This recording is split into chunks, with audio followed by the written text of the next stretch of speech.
with Sam Seder. The destiny of America is always safer in the hands of the people than in the conference rooms of any elite. Sam Seder. They are unanimous in their hate for me, and I welcome their hatred. We must guard against the acquisition of unwarranted influence, whether sought or unsought, by the military-industrial complex. The Majority Report with Sam Seder.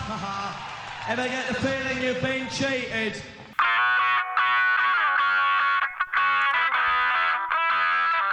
It's Thursday, October 17th, 2019. I'm Michael Brooks on a Michael Thursday. This is the 5-time award-winning Majority Report.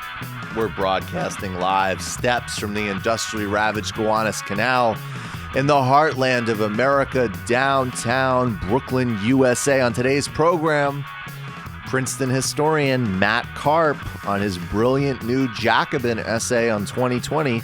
Most important piece of the election so far. Is this the future liberals want?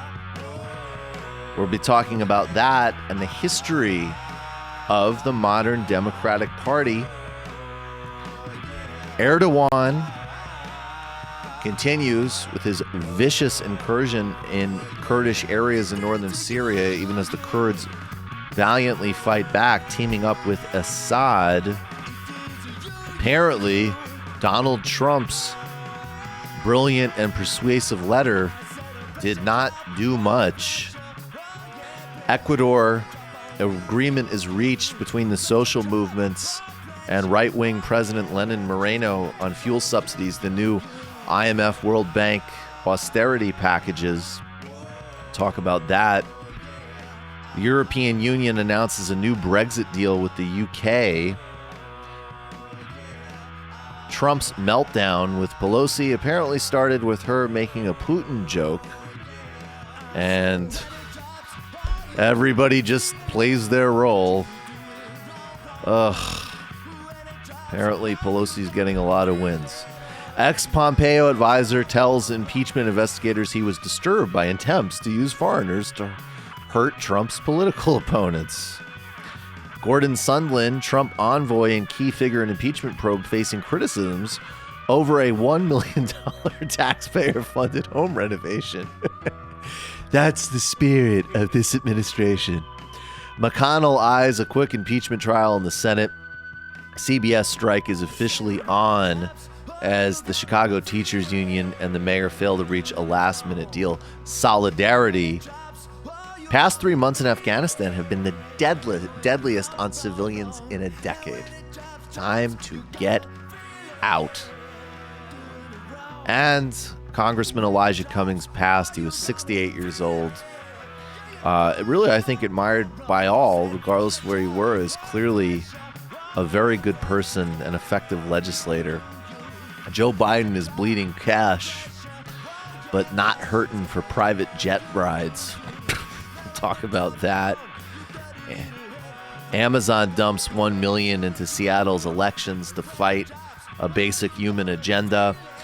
Elizabeth Warren, in a major mistake on the basics of Middle East politics, revealing more concerns in her foreign policy, even as it's reported that part of the reason for Ilhan Omar's endorsement of Bernie Sanders is because of her concern about war and occupation. All that and much, much more on today's Majority Report. All right, folks. So in Turkey, in northern Syria, things are still, taking place. It's a very fluid situation. The bottom line, Turkey has been using far-right groups, suicide bombers, terrorist groups in their operations. There's no doubt that, as Mark Ames pointed out, that there are some people in the mainstream of foreign policy making who were excusing groups like this before when they were fighting Assad, and who are now all of a sudden correctly identifying them as terrorist organizations as Turkey deploys them in their attempt to ethnically cleanse the Kurds in northern Syria. And then, of course, there's other people that want to ignore Assad's crimes against humanity as well, as so many people just continue to get Syria wrong. It's a horrifying, disturbing situation. There is a resiliency in the Rojava fighting forces, however. And then, as always, everything overlaps with the grotesque comedy of the Trump administration. And, just is what it is. So we're going to laugh at this because this letter that Trump sent to President Erdogan on October 9th is, beyond laughable. It's hysterical. It's bizarre. What's incredible is that probably a lot of people in the Trump cult will actually think that this was effective and smart. So this letter is utterly demented, and the only way to present it is in a professional reading by the finest Trump impersonator on the planet, Anthony Antmaniuk. We sound like him impersonating Trump when we say his last name. Antmaniuk. Anyways, he used to do the Trump show on Comedy Central, which was hilarious. There should have been a second season. This is him on Twitter reading Donald Trump's October 9th letter to Tayyip Erdogan. The White House, Washington, October 9th, 2019. Whoa, jinx! His Excellency Recep Tayyip Erdogan, President of the Republic of Turkey. Anakin! Dear Mr. President, let's work out a good deal. You don't want to be responsible for slaughtering thousands of people, and I don't want to be responsible for destroying the Turkish economy. And I will. I've already given you a little sample with respect to Pastor Brunson. I have worked hard to solve some of your problems. Don't let the world down. You can make a great deal.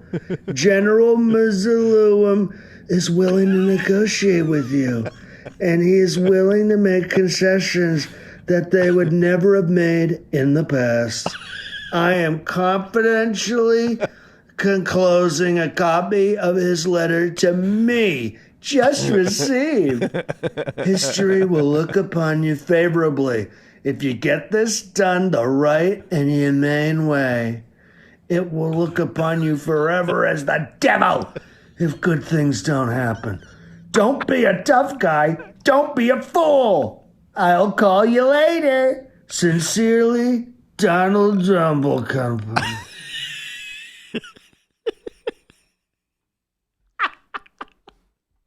Oh my God. Jesus Christ, that guy captures the absolute essence of this asshole.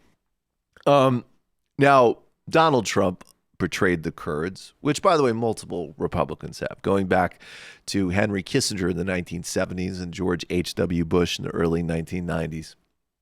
And when Trump portrays people, or when Trump gets rolled by someone else, he blames and is a whiny little scumbag.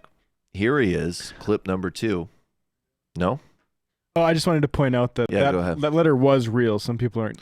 Oh, no, that's a real letter. That's a real letter. That is not satire, folks. That is a 100% real letter. That was Donald Trump's brilliant mind and diplomacy in action. Here he is. The Turks then threw in the trash, literally. No, the Turks, first of all, they probably had to figure out, like, all right, what's the best way to translate this? Doesn't make any sense.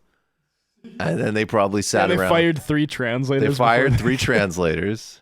That is what it says. Then they laughed and enjoyed themselves. All right, here is Donald Trump blaming the Kurds. Now, again, the Kurds are a historically repressed group by multiple countries, including, of course, Turkey and the Middle East.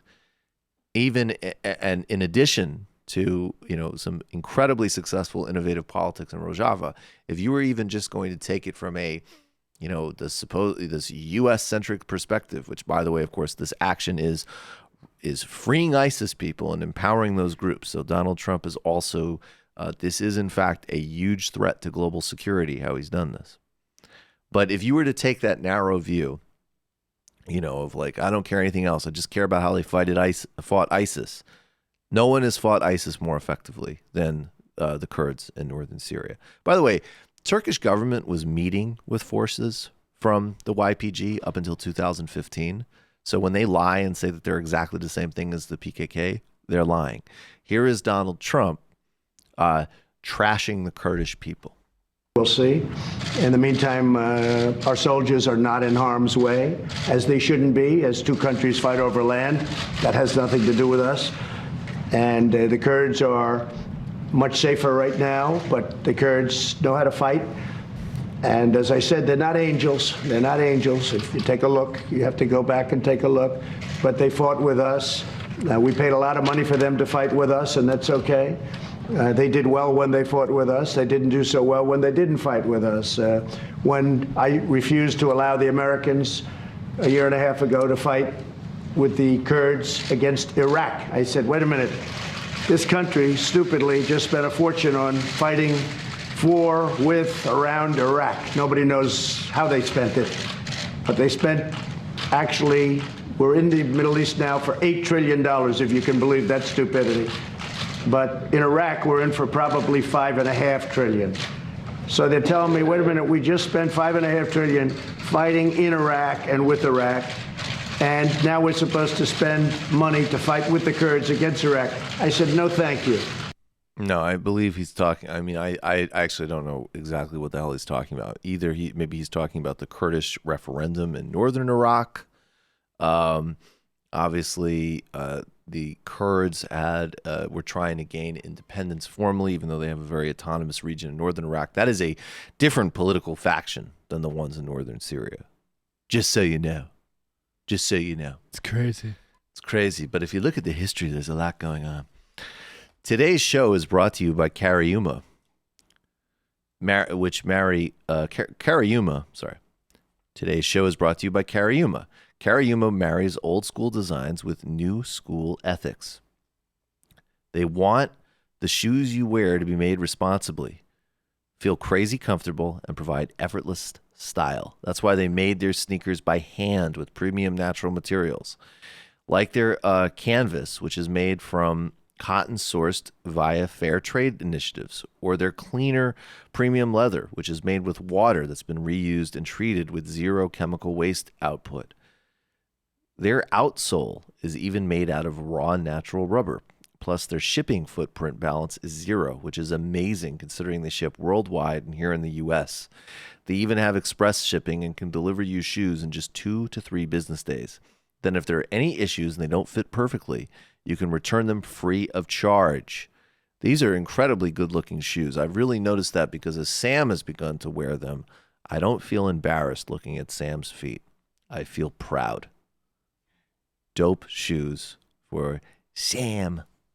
For a limited time, our listeners can get 15% off of their first pair of Cariuma sneakers. Go to cariuma.com/majority. That's cariuma.com/majority for 15% off today. And the language wars are going to be heating up around here soon. Babbel will get you speaking a new language quickly and with confidence. Choose from 14 languages, including French, Spanish, Italian. But what else we got? I think there's also I know there's Portuguese. What else? Turkish. Plenty of fascinating options there. Babbel's teaching method and speech recognition technology has proven to be effective across multiple studies. Babbel's lessons are lovingly created by over 100 language experts, aka real people, not by a translation machine.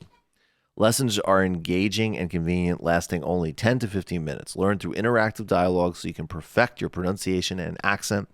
Babbel is available as an app or online, and your progress syncs across all devices. I am extraordinarily excited I'm actually going to do this to learn Portuguese. And I have language learning phobias. And looking at the platform and how easy it is to use, this it's is like Brazilian the first... Portuguese too, specifically. Oh man, I gotta do this. I've gotten a sense. I looked a little bit at the app to just try to get over my fear of doing it, and it looks incredibly inviting and fun. because you listen to this show, Babbel has a special offer for you. Go to Babbel.com and select the language of your choice, Brazilian Portuguese for me. Once you try for free and are ready to sign up, select the 3-month option, and Babbel will give you 3 additional months for free with promo code Majority. That's 6 months for the cost of 3 with promo code Majority. Go to Babbel, BABBEL.com, enter promo code Majority. Babbel, speak a new language with confidence. And finally, one of today's, our last sponsor of the day is BetterHelp, who is giving our audience 10% off their first month when they go to betterhelp.com/Majority Report. BetterHelp gives you access to your own fully licensed and accredited therapist via phone, chat, or video. When you sign up, they'll match you with a therapist based on your specific needs, and you'll be communicating with that therapist in less than 24 hours. If you're not happy with your therapist, you can switch to a new one at any time for any reason for no additional charge. They have 3,000 licensed therapists from all over the country. So they have therapists with specialties that may not be available in your area. You don't have to drive to an office, sit around in a waiting room. You can do everything from the comfort of your own home.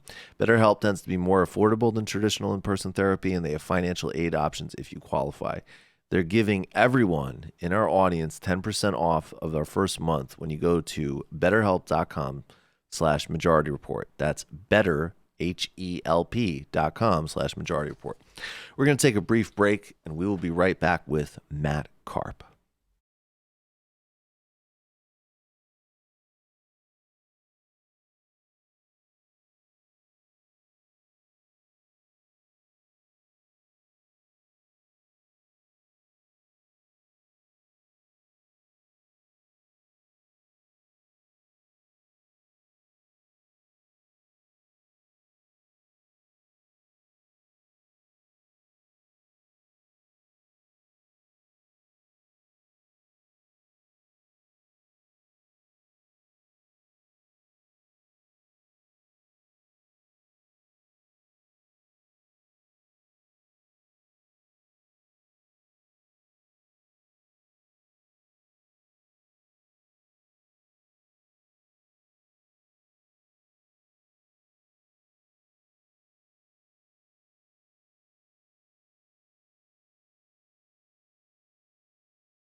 Welcome back to the Majority Report. Michael Brooks here. Joining us now is Matt Karp. He's an assistant professor of history at Princeton University. He's also the czar and ideological director of the Jacobin magazine, or also known to the public as contributing editor. And he is the author of Is This the Future Liberals Want? A brilliant piece that just came out in Jacobin. Matt, professor, thanks for being here. Actually, sorry, as a step one of my professional class credentialism, I'm going to have to insist on being called referred to as an associate professor, because I did get tenure, and that's of minor significance in this conversation. Well, I don't know actually how minor it is. I've noticed some people kind of zero in with a lot of There's one Vox writer that was giving you a lot of but yet you drive cars arguments about your piece. But we'll get to that later. Let's not lead with him. Let's definitely not lead with him. And let's actually talk about the nice and smart one as well, the one at New York Magazine. But before we get to all of that, let's talk about actually really get a bigger picture in terms of contextualizing your piece. Let's talk about the modern history of the Democratic Party, the New Deal coalition, what happened in the 1970s through the rise of Third Way and where we are today. Give us that broader social history, if you can. Yeah, and I think I'm going to go a little international with it too, because I think this is a sort of a basic, kind of a historical fundamental about modern societies in the kind of industrialized or post-industrialized world that basically somehow sort of escapes 99% of our discourse. But what were the political forces that basically built the basic infrastructure of social democracy or the welfare state or however you want to call it in the United States, in Europe, everywhere across the Atlantic world? What built the National Health Service in Britain? What created unemployment insurance, free college in Scandinavia and elsewhere, family leave policy, and in the U.S., where our welfare state is much more patchwork, what produced even the things that we do have, Social Security, Medicare, et cetera. In every case, organized labor and labor struggles were crucial, central to these movements, but they were also, as sort of a matter of the record, although we don't talk about this very much, produced by political parties that were dominated by the working class, in whom the working class in European cases were sort of formally at the center of socialist and social democratic and labor parties. But even in the United States, in the Democratic Party of the New Deal era, overwhelmingly as a coalition from black workers in Harlem who switched to the Democratic Party under FDR, through to rural farm workers in say New Mexico, or industrial workers in Chicago or Cleveland. This was a party of work that was dominated by working people, and we don't need to be nostalgic about this mid-century era, but that's what made the New Deal itself, and including, I think, the achievements of the civil rights movement from the 50s into the 60s, was that the Democratic Party was a party of workers, was a party which had a close relationship to the labor movement, and whose main voters, whose key constituents, were workers.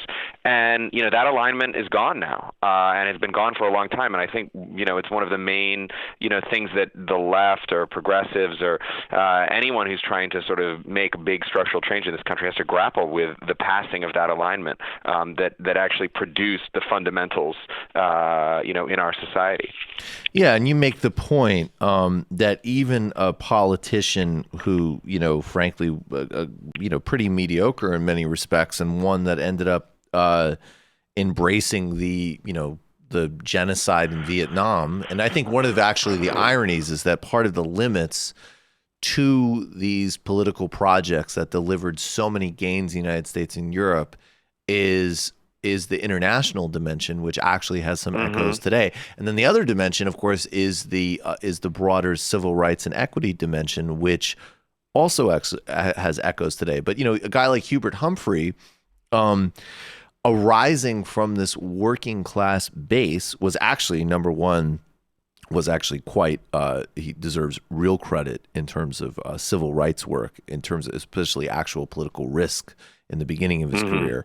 And then even through the 60s, even as he becomes the subservient vice president to LBJ, embraces the genocide in Vietnam, this is still a guy who's talking about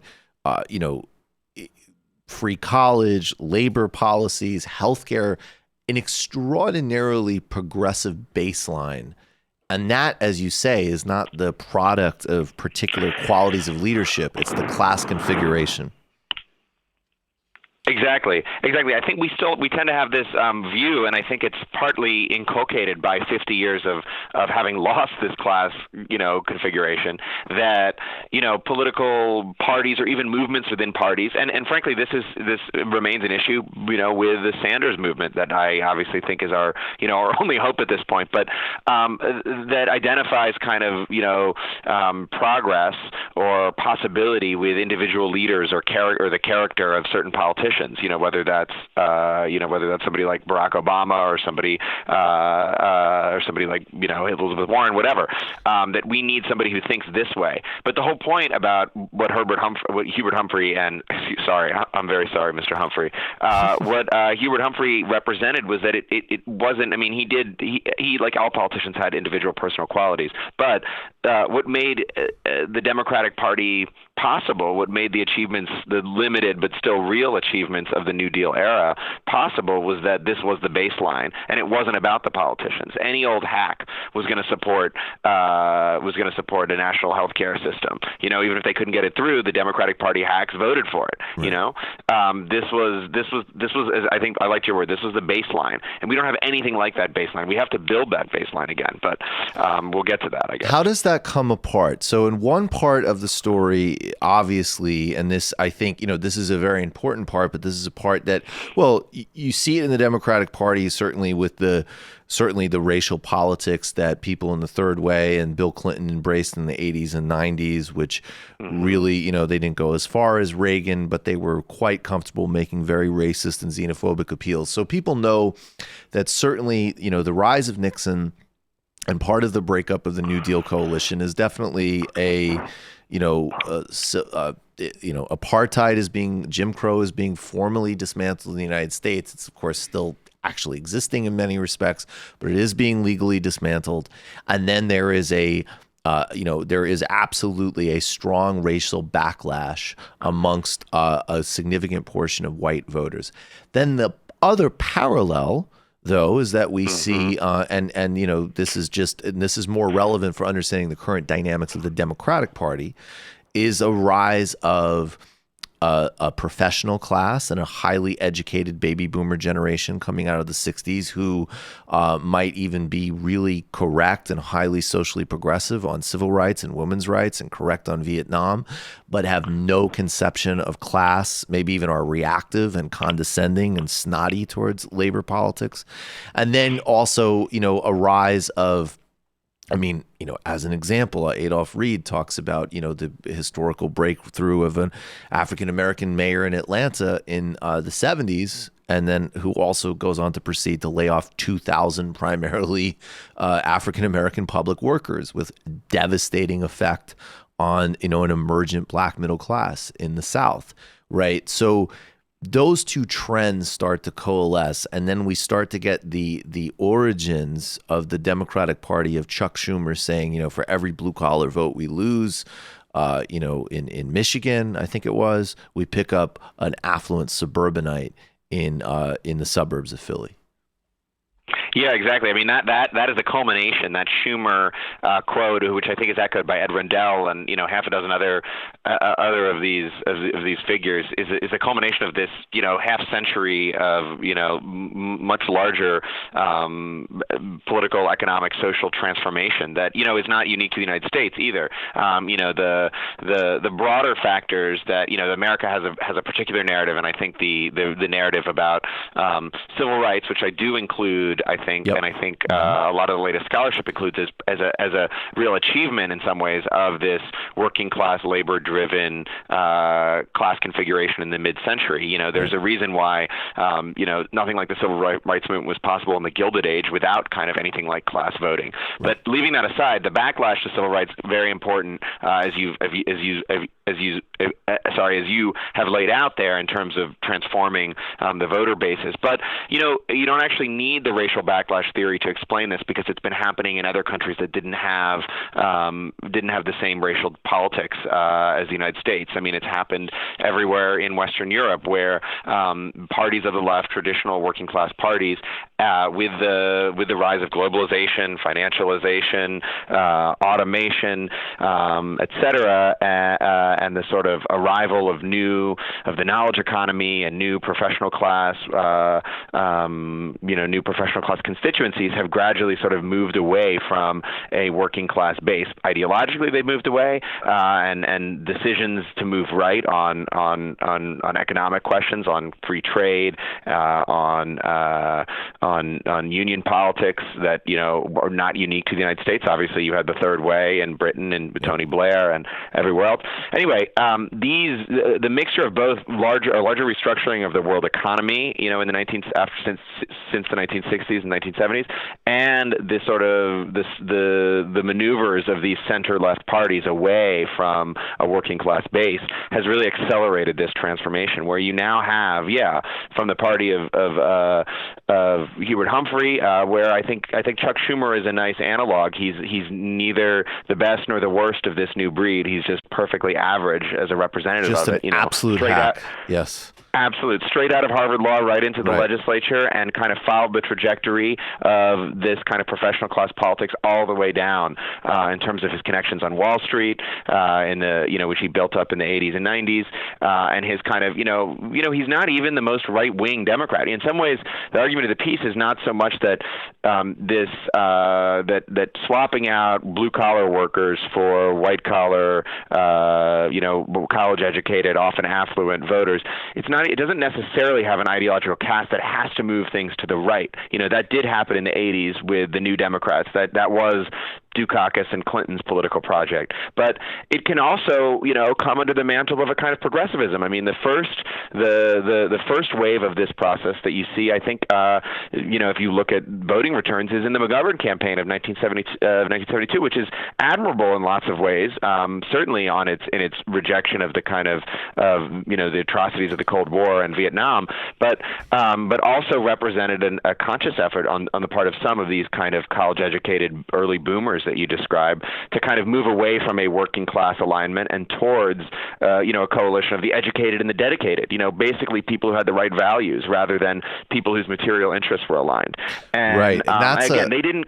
Yeah. Okay. Yeah. You come in. Yeah. No, I just want to really underline that, because I think that is, one, and should be noted, there's a lot to admire George McGovern for, but he was, and partially, I guess, because to be fair to him, he dealt with maybe some, problematic union politics. However, it was inexcusable. He was a virulent fighter against unions. He literally, in the beginning of the Obama administration, recorded a propaganda ad against card check. So his actual broader labor politics. I didn't know that. Yeah, it's a mark against his career. He was not good on a number of labor, issues. It did not match with the rest of his progressivism, which obviously was quite noble and correct in many areas. But that flip, though, and it's going to take us, because I want you to get us to today and explain the Patagonia road to socialism. But that flip. And of course, look, it's always base, it's always superstructure, if people will indulge me for a minute.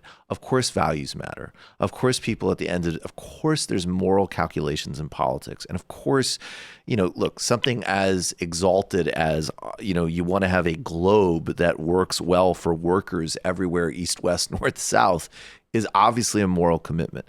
However, there is also a base understanding of politics that also says, things fundamentally revolve around power and resources, and we should be working diligently and in conflict to deliver power and resources to the vast majority of human beings so they're not gobbled up by a few, and that actually is a question literally of, say, just labor versus capital as an example, that politics is not a broader abstract field of persuasion and ideas and immaterial trends. And I think that is where you actually really can, if you understand those terms, politicians as different as George McGovern, Bill Clinton, Michael Dukakis, Tony Blair, Barack Obama, and Elizabeth Warren fit in that tradition as distinct from a Bernie Sanders who really does look at things in class and power terms. So that, just setting that up to get to the Patagonia road to socialism and how this distinction is playing out today. Yeah, I mean, this is where we can bring in our friends at Vox and NY Mag, which are, I guess, the same thing. I guess I don't know what it is, just going to be called Knox or something like that. I do want to emphasize there is an actual friend at NY Magazine, and Vox, I don't care about that guy.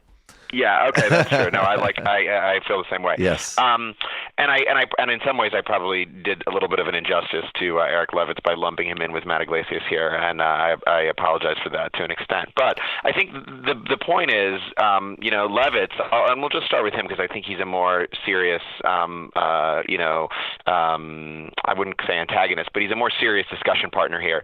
Have made the case basically that even though this is worrying in a kind of conceptual sense, in fact, in this current moment, the truth is that affluent liberals who are now the college-educated suburbanites who Chuck Schumer wanted to bring into the party actually also not only will come into the party but will support significant progressive reform. And that in that sense, including economic reform, because the argument goes, and it's not entirely wrong, that actually the real gains, the way that the American economy, the world economy too, but the American economy in particular has been twisted and distorted in the last 50 years, is that it's actually not the professional class that have prospered. It's not even, it's even the affluent professional class isn't doing, the top 10% isn't actually reaping the benefits in the way that the top 1% can. So in this sense, the argument goes that Democrats don't need to worry too much, at least, about this shifting class coalition, which is actually accelerating.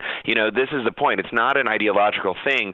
Obama was ideologically to the left of Clinton or Dukakis, no question about it. But that ideological difference did nothing to transform this kind of ongoing class shift, which actually increased in the 2000s. And my perspective, Warren, who's now to the left of Obama, that's wonderful. She also is not going to do anything to sort of alter the tide of this movement. Anyway, these guys think, Levitz argues, that this is not going to, that Obamaism, in effect, and Warrenism can actually still achieve significant reforms because these, relatively affluent professional class new Democrats are on board for something like Medicare for all, et cetera. And I have a lot of skepticism about that based on, and he uses mostly polling data to support this. But I think the actual record of Democrats in power, whether it's in the Obama administration or even at the state level more recently, suggests that there are some really fixed limits to the kind of struggle that this new breed of Democrats is able is how much iron is in their blood when it comes to fighting for this stuff, because their constituency doesn't actually need it in the same direct material way that a working class constituency would need. And so if you look at, on the state level, all sorts of Democrats have, totally swept and dominated these blue state legislatures, but they're not actually doing anything like serious economic redistribution. In fact, the first thing they're doing when they get into power is ruling out tax increases, even in ultra blue progressive states like Washington State, say. This is off the table. And if you look at the Obama administration, same thing. I know we can talk about Obama and Warren, but I mean, Obama had a lot of progressive plans and platforms that in theory, a lot of these professionals might have supported and in theory might even have benefited from. But he didn't fight for any of them, really. In particular, the Card Check Employee Free Choice Act is a sort of shining example of this. And is that because Obama himself was actually totally neoliberal and hated unions? I don't know. I'm agnostic on that. I think the truth is, the real truth was that the Democratic Party it wasn't part of the party's baseline anymore. It was part of the baseline rhetoric, but it wasn't part of what the party actually stood for as a party. And I worry that even no matter how grand our plans and schemes are, if the party continues in this direction as a coalition, in its material underpinnings, we get even further away from that baseline. Yeah, so this is where, and I think actually the comparison of Warren to Obama is so much more illustrative, including even on the trend line of, okay, we keep, Obama's to the left of Clinton, Warren's to the left of Obama, but we still have this fundamental dynamic of class identification, and really how this translates practically, again, is the difference. And some people think it's petty, but actually it's fundamental to any way of understanding how we do politics. Do we have an organizer in chief who has a bottom-up pressure strategy, or do we have, ultra charismatic or, ultra brilliant or whatever, people's preferred adjective person helming it, who usually has a special academic ability and somehow will be able to kind of adjust the bureaucracy. So what does this tell you in terms of the overwhelming wealth gap in the support for Warren, and then the fact that, and maybe also just elaborate on the first part, right? I want to quote briefly from you, just going back a second. Yeah. Even Levitz notes that the Democratic Party has moved dramatically leftward. Why else would the Center for American Progress now propose a federal job guarantee and universal health care? And I like this part because, the timelines get so short here and we need to be a bit more historical. Why now indeed? Inequality yawned just as grotesquely 10 years ago under the presidency of Barack Obama and a filibuster-proof Senate, when the Center for American Progress supported no such things. Now, getting back to the beginning part of the conversation is there's one theory that, the Piketty book came out and, there's different conversations going on in brownstones and suburban homes and the kind of intellectual cultures. Yeah, the discourse is shifting. Or it's the relentless onslaught that has been taking place for decades, that first, of course, was felt most disproportionately and most aggressively in the peripheries, in the inner cities, in racialized ways, in Appalachia and rural areas, and then gets pushed more in so that you can, I'll be Thomas Friedman for a second. You can jump into an Uber and talk to somebody and they're like, oh yeah, actually, I was making a really good living in, tech 15 years ago or something. And basically, I haven't had a proper job in over a decade, and my savings are done. And I'm driving an Uber, and plenty of markers of privilege, and I did all of the quote unquote right things, and the economy doesn't work for me. That Bernie Sanders and other adjacent social movements came along and said, we just need to raise the baseline, stop the bullshit, and put a social democratic platform that people are actually fighting for him, which is why his lead donators are employees at Amazon, Walmart, and teachers. That it was a material force, not an ideation, as what shifted the game.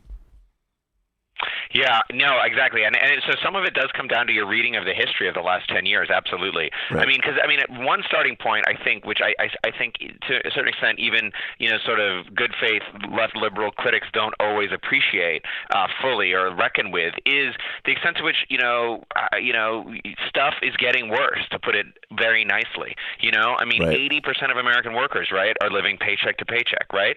Even as, American corporations in 2018 had something almost $2 trillion in corporate profit. It's doubled as a percentage of the GDP, right? This is getting worse. This is all post-Obama. This is not Trump didn't do this, right? And if anything, as we both argued, this produced Trump. So how do we address this? I think you're right that I think those narratives are not in tension. That there are different conversations being had in brownstones, and that's why Warren's call for big structural change is something that actually the brownstones are getting behind. But the question is, what kind of coalition can actually deliver or begin to deliver this new baseline that we're talking about? For me, what's moved the needle in a material way, and if you look at the timeline pretty precisely, if you really want to parse the last few years, even in the year 2015, which is right at the end of the Obama presidency, right before the hurricane, nobody was talking about any of this stuff. This was not something like single payer healthcare was not on the agenda in any significant way. I think the New York Times spent all year basically without talking about Medicare for all, even though they had been talking about it years and years before during the health policy issue. And it was in a significant extent the Sanders campaign, not because he was a sort of a lone progressive hero, but because he kind of articulated these baseline demands and thrust them kind of by sheer force into this conversation that has unleashed all sorts of, or revealed all sorts of discontented energies all the way down. And I think that has produced his 1 million donors, right? His truck drivers and his bartender donors who are pushing this movement. And it's these demands that have caused, I think, a lot of the official liberals to sort of backpedal. And now they're in a situation where, the paradox is, for somebody like Warren, and even for, even Warren's kind of centrist opponents, Medicare for all is incredibly popular. So actually, even it's now the thing that everybody and every Democratic voter wants. So you can't actually oppose it, and that's down to the pressure that Bernie Sanders and a movement that did not originate in the brownstones has applied. So the question going forward is, do we want to continue with that kind of movement that is bringing large and increasing elements of social pressure on the system, or do we hand over the keys to the best person within the system who's going to, redesign the architecture of the system somehow, kind of without anything like that movement, and in fact with most enthusiastically buoyed by the support of the professional class. We can read the polling crosstabs in a lot of different ways, and it's not the case, obviously, that Sanders is, every single one of his supporters is some kind of, is like a line worker at GM or something like that, and every one of Warren's is a professor of astrophysics. But the truth is, to the extent that there is anything like a working class driven, working class led movement, not just in the who you passively support in a kind of a poll crosstab, but who you donate to, who you volunteer for, who you're energized to enter politics for, like someone like the most famous bartender in America, Alexandria Ocasio-Cortez. Right. That movement is all in the Sanders camp. For me, I don't see anything like that in the Warren camp. In fact, I see it the inverse. Yeah. So then what? And so then that goes back to two things that seem to always crop up in this debate. And one is funny because they always say, well, Bernie will face barriers too, and that's a bizarre, because it's like, yeah, of course. In fact, he'll face even more barriers because he has even more targets. He's literally trying to take on capital as a structure, not even just discrete abuses within capital. And two, the argument is that the only way, so, that's the paradox. Yeah, Warren's put some very good ideas on the table. And by the way, even like Joe Biden's healthcare plan would get killed by the industry today if he actually fought for it, which obviously we all doubt. So the question is, even if you put on a much more modest, limited plan than the full structure plan that Sanders has on offer for real no BS healthcare, real no BS complete medical and student debt relief, a serious Green New Deal, labor power. He's put forward a structure that's unparalleled in modern politics. But even something that's way more limited than that would still require the thing that he has assembled. And that, I think, is where, and the kind of tragedy of Obama, because Obama actually did assemble something analogous, but it was built on a kind of feeling and a brand and an ethos, not a policy set. So when you say, is this the future liberals want, can you get really specific into like how you see those two choices playing out in terms of the way that underlines the stakes of the difference here? Yeah, totally. Sorry. Yeah. I think for one thing is we get so, and I don't think this is an entirely, I think it's understandable, but I think our horizons, especially around elections, get so shortened and so narrow that it's like, okay, well, what is X going to do in office? What is X? How are you going to get by? How are you going to get by Congress? How are you? Is Bernie going to abolish the filibuster? It's like it's all about like immediately assuming that what the entire premise of a campaign is like how much legislation it can pass in the first 100 days. Now that's really important, and absolutely that is to the extent, to a significant extent, how larger structural changes happen. Ultimately, it does have to come through a legislative barrage. There's no question that that's on the horizon somehow. But clearly, in our current configuration, neither Bernie nor Warren nor Biden nor I actually can't imagine any of these other people becoming president will be able to do that because of these structural constraints. So the issue is you have to start to think a little bit beyond just the next, beyond March 2021 and start thinking a little bit about what is the future of politics going to look like over the next, say, 10, 20 years even. I'm not trying to go further than that. I mean, and we've got, obviously, as you've talked about many times, a pretty existential ticking clock here. So we can't push this down the road forever, but we have to think about, in terms of the climate crisis, but we have to think about what we can do to get to the much more radical and much more transformative, baseline that we need. And for me, the risk with I'll start with the Warren future. The risk with doubling down on that kind of, on that kind of politics that accelerates, and I think it would, partly for reasons of style and performance, which I think are significant here. A Warren-Trump campaign would really highlight. People can disagree that Warren could come out and out-populist Trump. I mean, I would love to see that, but I think all the indications are so far that you would have another kind of deranged right-wing populist campaign against the kind of sober, planful liberal, totally. Where the ideological differences are actually submerged, not heightened. And with a coalition like that, you end up creating a situation where the Democrats become, Warren say wins or Warren loses, and you have one day Warren, then you have Buttigieg coming up next, because people who support Buttigieg actually have a similar cast as people who support Warren, materially. And there's sort of no basis that wheel, material basis to believe that wheel is not going to keep spinning around and around and around. Whereas Sanders, look, we shouldn't be doe-eyed about this. Huge obstacles, and not just obstacles in terms of the Republican Party or the Democrats or establishment Democrats or industry. There are huge obstacles in terms of organizing and building a working class movement in our atomized, individualized kind of, sort of decomposed, class society. But there are signs of hope there. There are signs that in the polls, yes, but also in the donors, in the volunteers, in the energy, in the people who have thrown themselves into politics. And I think if you think about how that would look over the next, not just during a Sanders administration, would obviously heighten and accelerate that kind of politicization that is really what we need to sort of mobilize not just a frustrated professor or lawyer or doctor, but to mobilize the bartenders and the drivers and the industrial workers that we need. And having leaders also emerge. I mean, the best president of the 21st century is Lula. I'm sorry, without a doubt, 40 million people out of poverty.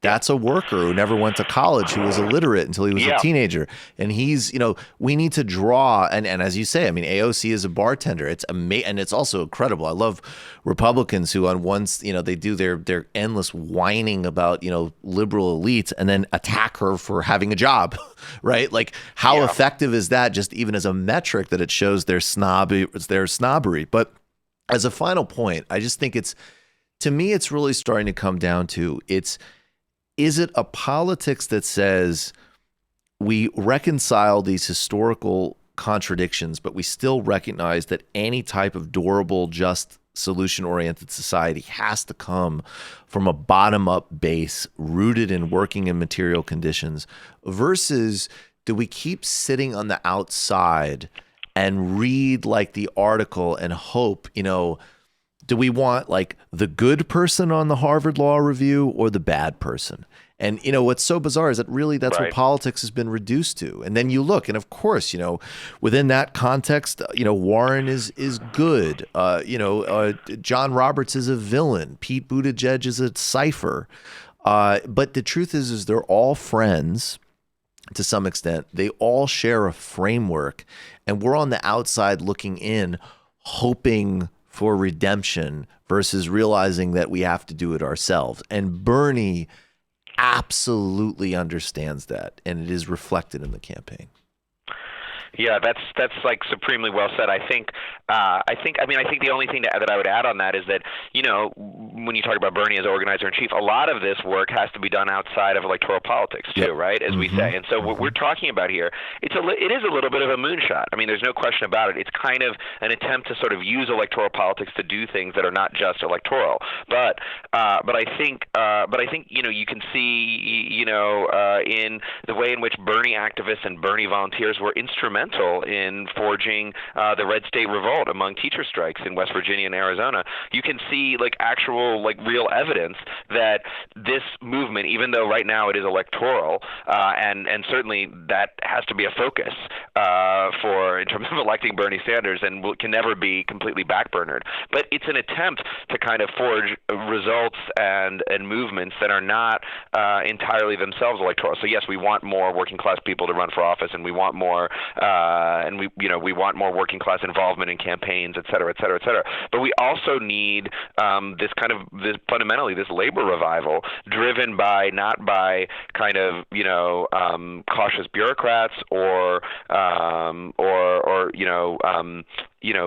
sort of I don't know, hesitant managers of a sort of decline, of a labor movement in decline, but active organizers who see an ally in a powerful political movement. I mean, I think that's then the the only bureaucrats route forward. the bureaucrats can come in to support that effort. I mean, I was debating that with Ryan Grimm, and actually it's funny because at the end of the day, he still said last night on TMBS that it should be, he's a much bigger Warren fan than me, or I think you, but he said yes, it should be. He wants Bernie at the top of the ticket and Warren as VP, but he made the point that Justice Brandeis, that is in that anti-monopolist kind of progressive tradition, that his aggressive decision making from the bench still did come in the context of the rise of the American labor movement. So in some ways, that even to do the job that people like Warren are putting on the table, where they're constructive in terms of designing effective bureaucracies in specific policy areas, that work still hinges on the movement and the strategy that Sanders is building. So it's a second order thing.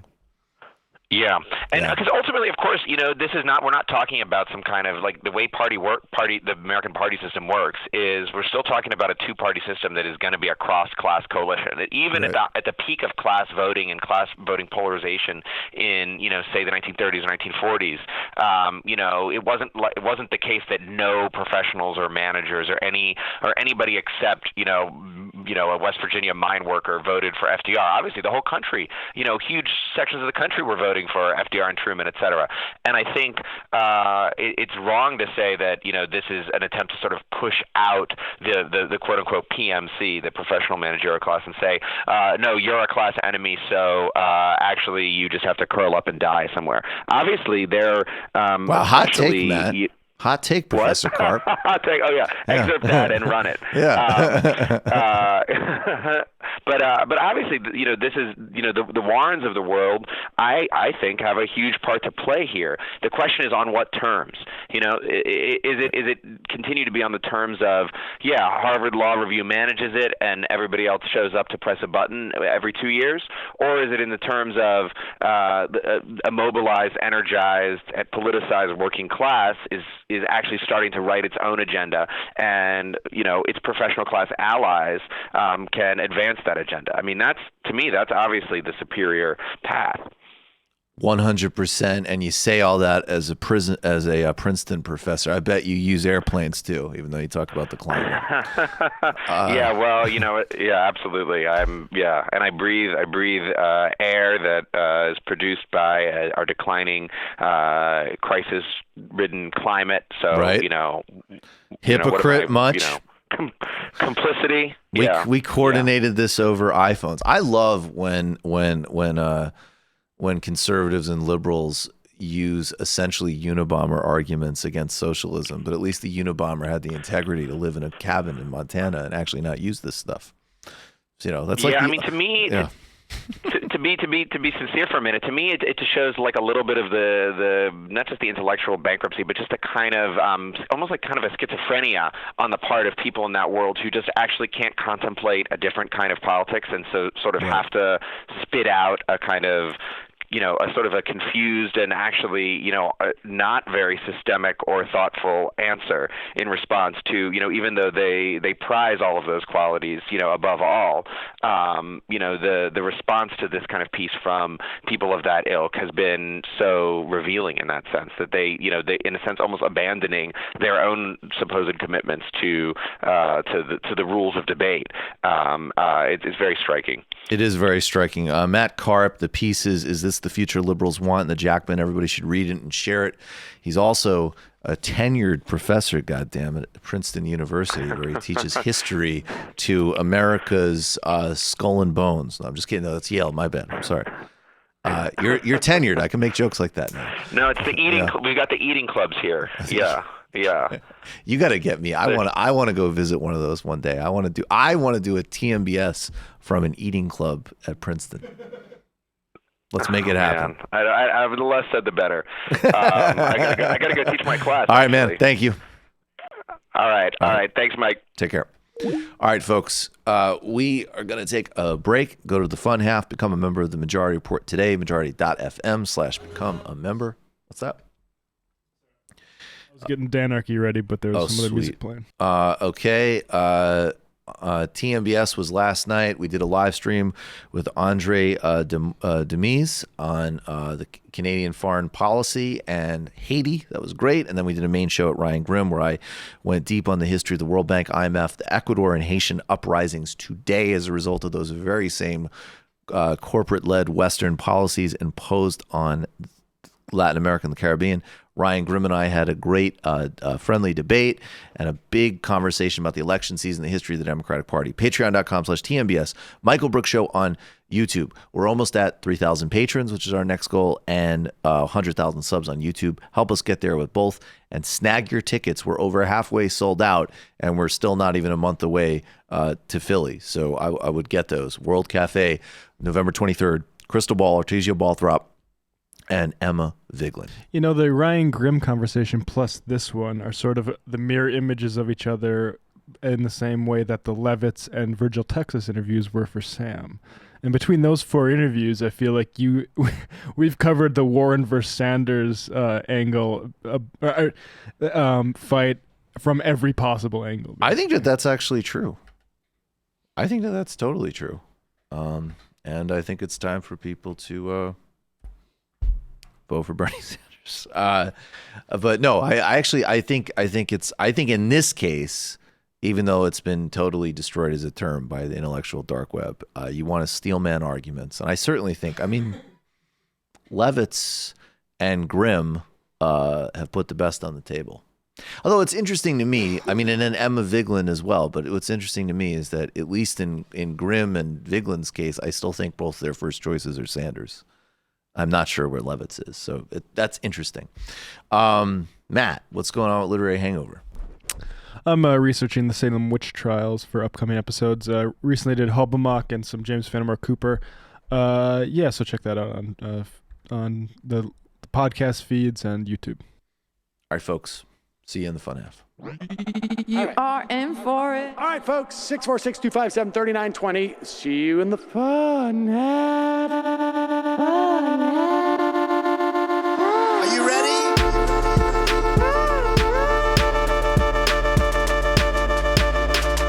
Who sent us this? Anarchy. Alpha males are back. Boy is back. And the alpha males are back. Just as delicious as you can imagine. The alpha males are back. Boy is back. And the alpha males are back. Just wanna degrade the white man. Alpha males are back. I take all of it in my throat. Alpha males are back. Almost says what? The alpha males are back. You are a madman. And the alpha males are back. I am a total cunt. Can we bring back DJ Danarchy's song, please? Yeah, or a couple of them. Just put them in rotation. DJ Danarchy. Well, the problem with those is they're like 45 seconds long, so I don't know if they're enough of a break for people. That's fucking nonsense. Hey, folks, reminder. I do not have Parkinson's. And the alpha males are psych. Fuck 'em.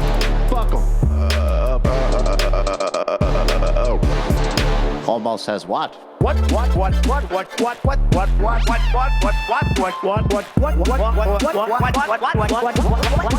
Almost says what? Hell of a lot of bank. Hell of a lot of bank. Hell of a lot of bank. Hell of a lot of bank.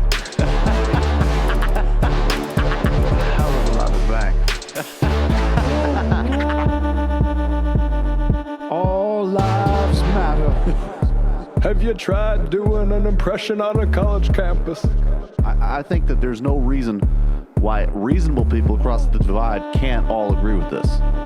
Psych. And the alpha males are back. And the Africans are black African. And the alpha males are back. And the Africans are black. See Donald Trump out there. all counted. Why do you think that America deserves to be taken over by jihadists? Keep it at 100. Can't knock the hustle.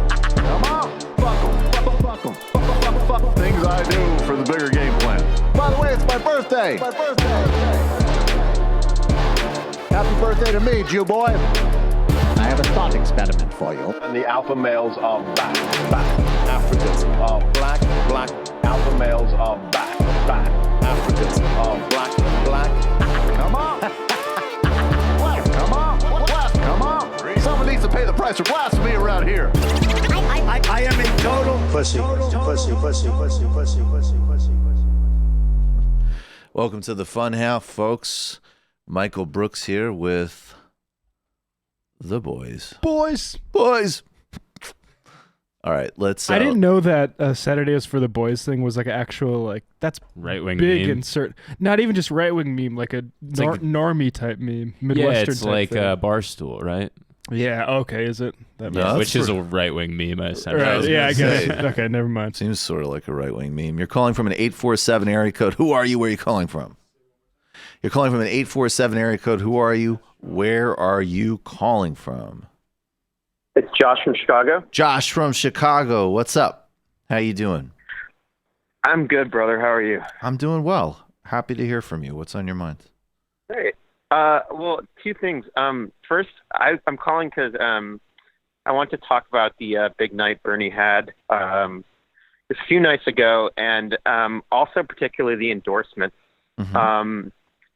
I remember calling and saying on the show a few months ago that you could tell that Ilhan Omar and the squad were going to endorse based on like who they were lining up with through legislation. And I don't know about you, but reading Omar's statement, I got choked up. And I also was watching her video, partially because of what she was talking about with building a sort of multiracial working class movement that sort of isn't defined necessarily by gender or identity or sexual identity or, even race. And for me, this is sort of the ethos of like Bernie's campaign in 2020. And I thought her statement just hit this right on the head in terms of like not only what this presidential campaign is about, but what this movement is about in general and how important it is to keep building this movement. And I don't know if I'm the only person who I felt think like this. I think Ilhan Omar is extraordinary. I mean, look, I'll say the usual caveat. I've seen the occasional foreign policy take from her on Twitter, or occasional kind of like way of attacking Trump that I don't particularly care for. And also, AOC, I obviously like. And, there's a lot there's emerging more and more good, and there's any number of good people running for office now. Shahed Buttar and, Michaela Wilkes and Lauren Ashcroft and a lot of tons of people I hesitate to even start naming, right? But I think just as Bernie Sanders is absolutely unique and essential for American politics right now and has his place in history and we need to elect president, I think Ilhan Omar, of people in our cohort, I think she's the most important leader in America. I think she's extraordinary. I think her understanding of politics, I think her relentless commitment to every form of justice, her serious understanding of, morally and strategically how these things reflect each other and can synchronize, in addition to her, just enormously appealing personal qualities, I think and courage with a relentless effort to destroy her, including by many members of the Democratic Party, and a total cowardice of any number of people. I think I really don't have enough good things to say about Ilhan Omar. I think she's incredible.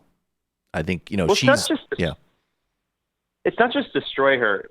Bernie was the only person to actually actively stand in solidarity with her. I mean, 100%. I think it's one thing to look 100%. when Trump attacks her, it's easy to defend her because but even the statements sort of issued by everyone else, they're all couched in well, we must not, anti-Semitism is wrong. We must defend Israel. Look, obviously we all know anti-Semitism is wrong. Bernie unequivocally said, she is not anti-Semitic, and we must stand in solidarity with her. And obviously Bernie knows what this looks like, given his family history. He knows the dangers of what is going on, and I think that's why he was quick to come to stand in solidarity with her. But I mean, to me, it obviously makes sense with the endorsement. And I do also want to say I know a few Warren supporters who are, in some cases, just diehard Warren supporters who might bail if she keeps on equivocating on Medicare for all. Well, I think she's going. I mean, look, if your issue is Medicare for all, I'm sorry. I have no. Bernie. Bernie. There's one. I mean, she is equivocating on it, and it's very clear, just even from career and inclination and point of emphasis. If you're voting on Medicare for all, there's one. I mean, that's there's just a very, very obvious choice there. If that is really actually your number one issue, that is one of my.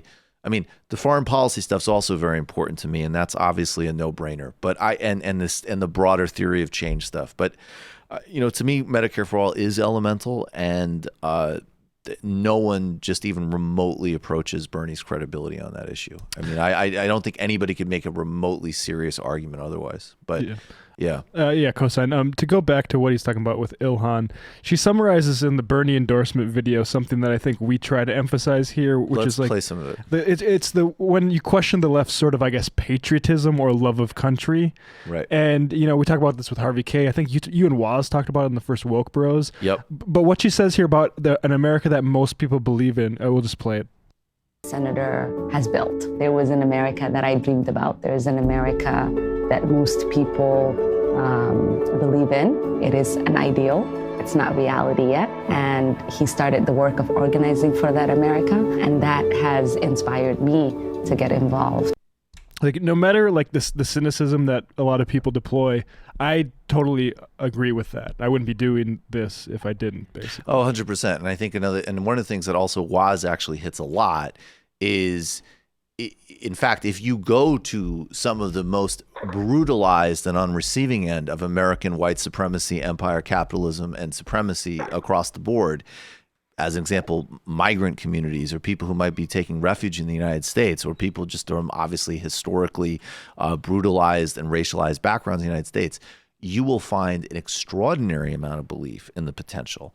And, and in some ways, the kind of it's not the same thing, but there's some polar imaging of the dumb, fascistic, MAGA chud through, Clintonian apple pie bullshit about America, which is a settler colonial country. And then also the kind of I hate America, Mom. No, America is a very complicated thing. It means a lot of different things for a lot of different people. And she's absolutely right. We've never achieved what has been written as a possibility. And that's another thing I'd add. I think you're so right, Matt. I mean, this is a refugee who is in Congress, who is exemplifying some of the unique potentials here, and then also is on the receiving end by every conceivable category: her race, her gender, her religion, her visual identity as someone who wears, some Islamic garb, of all of the most ugly, obscene things about this country. And she responds to it with precision again and again and again and again. Look, Ilhan Omar is an extraordinary leader. She's an extraordinary leader. And this is also, I'll just say real quick, I mean, this is part of the reason that I do get, quite irritated with all the Bernie bullshit, because I remember things like that, and doing what he did for her when he did it was something that a lot of people advised against. It was something that everybody else was happy to equivocate on to some degree. And he came out when not only, first of all, she's 100% right on the merits, even if her language years ago should have been improved, but she's 100% right. Israel's an apartheid state. Its atrocities in Gaza are obscene and disgusting. That's a whole other issue. But, you know, I think I have no doubt her life was under threat. She was politically terrorized. She didn't, you know, most people, not only, I mean, Schumer and Pelosi essentially, I mean, Schumer quite overtly trashed her at AIPAC. Bernie Sanders had her back. And that to me, it really is in those moments where you're like, all right, it is what it is. And that's, you know, and that's why I'm just not willing to indulge in so much of the pettiness around Bernie. And I'll say a million times, there's valid criticism and blah, blah, blah, blah. There's valid criticisms of everybody, but you got to balance it out with he shows up like that. And that's distinct. That's another thing that only he's bringing to the table. Thanks for the call. And Ilhan Omar is a national treasure and the most important leader, in my view, of our, you know, younger cohort and in an emergent field with, you know, a Rashida Tlaib and an AOC. I mean, those are obviously signposts for hope. Thanks, man. I actually just want to play some clips. I don't, you know, politically, I'm sure, you know, he was of a different time, different political profile. Elijah Cummings always struck me as just a profoundly decent human being. And I'm sure there's going to be people that, you know, they're not going to like some of his institutional commitments. They might be, maybe, you know, I don't know what side of politics he was on in terms of where he came from in Baltimore politics. I don't know if he was on a progressive or conservative side of local political equations. I don't know. What I do know is it struck me years ago in Capitalism, a Love Story, which is a fun Michael Moore movie. And props to Michael Moore for being somebody who's actually willing to put capitalism on the table and play like 2008 when no one else would touch that with a 10-foot pole. I always streamed that for free. Like he put it up there for everybody. Yeah. I remember doing it. I don't remember. Was that 2009 or 2000? Whatever. It was several years ago. And I don't honestly remember whether it was in the main movie or in bonus clips, but he was talking with Elijah Cummings. And Elijah Cummings started to weep openly on camera and just say, you know, the people I represent, they just want to be able to like take their kids to the water park. They just want to be able to have a house. Like it was so sincere and it was so decent. And he's frankly just always struck me. And his, you know, relentless commitment on vital issues like voting rights, civil rights, all broad set of justice issues. We're going to be missing a lot here. I mean, when you have someone with that institutional capacity and memory who's on the side of the right, that's a major loss. He's also just a loss in American political life. I mean, even when he was on some, you know, Morning Joe, you know, he was somebody who'd elevate everything.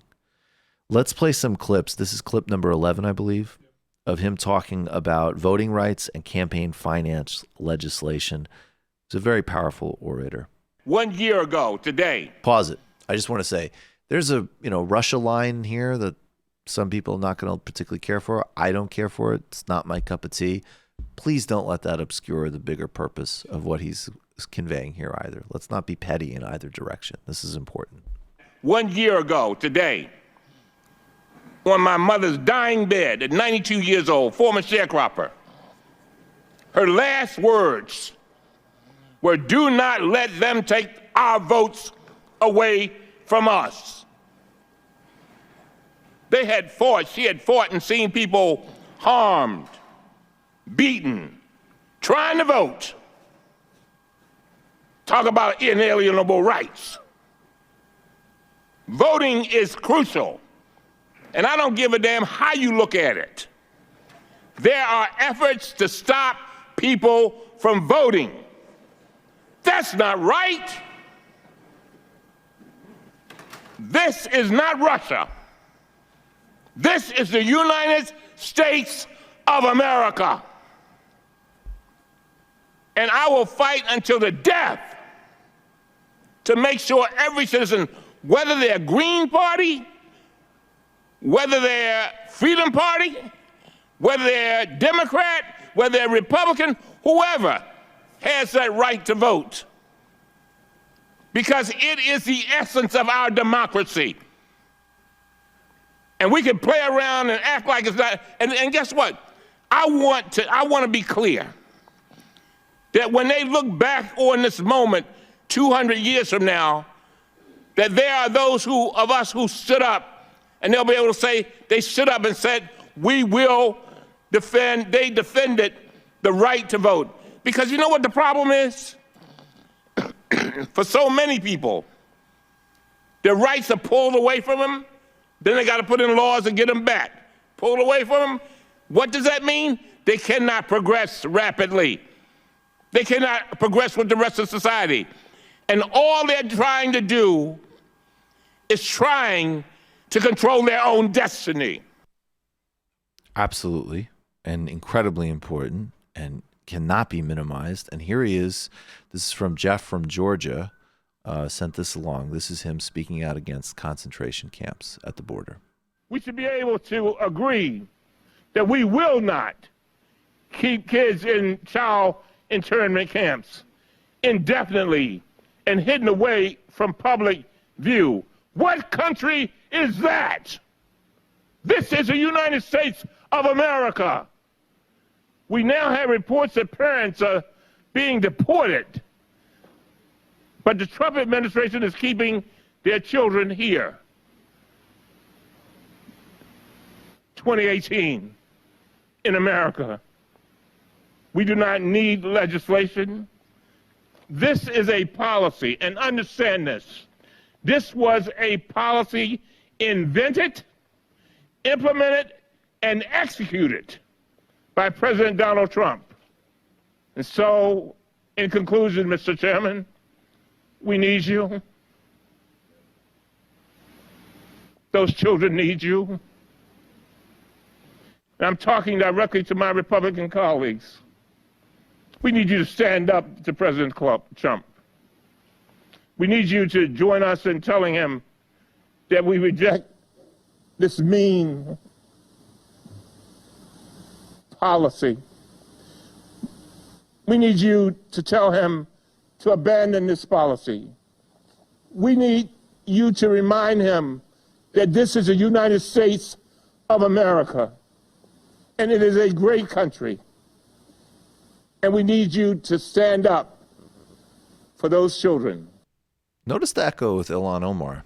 I mean, this is somebody who had no illusions about the immense racism, the profound structural injustices of this country. And he keeps hitting that point. And, you know, I know the left point, and it's an important point, the very important point. Nothing non-American about terrorizing migrants. There's certainly nothing non-American about suppressing the votes of people of color.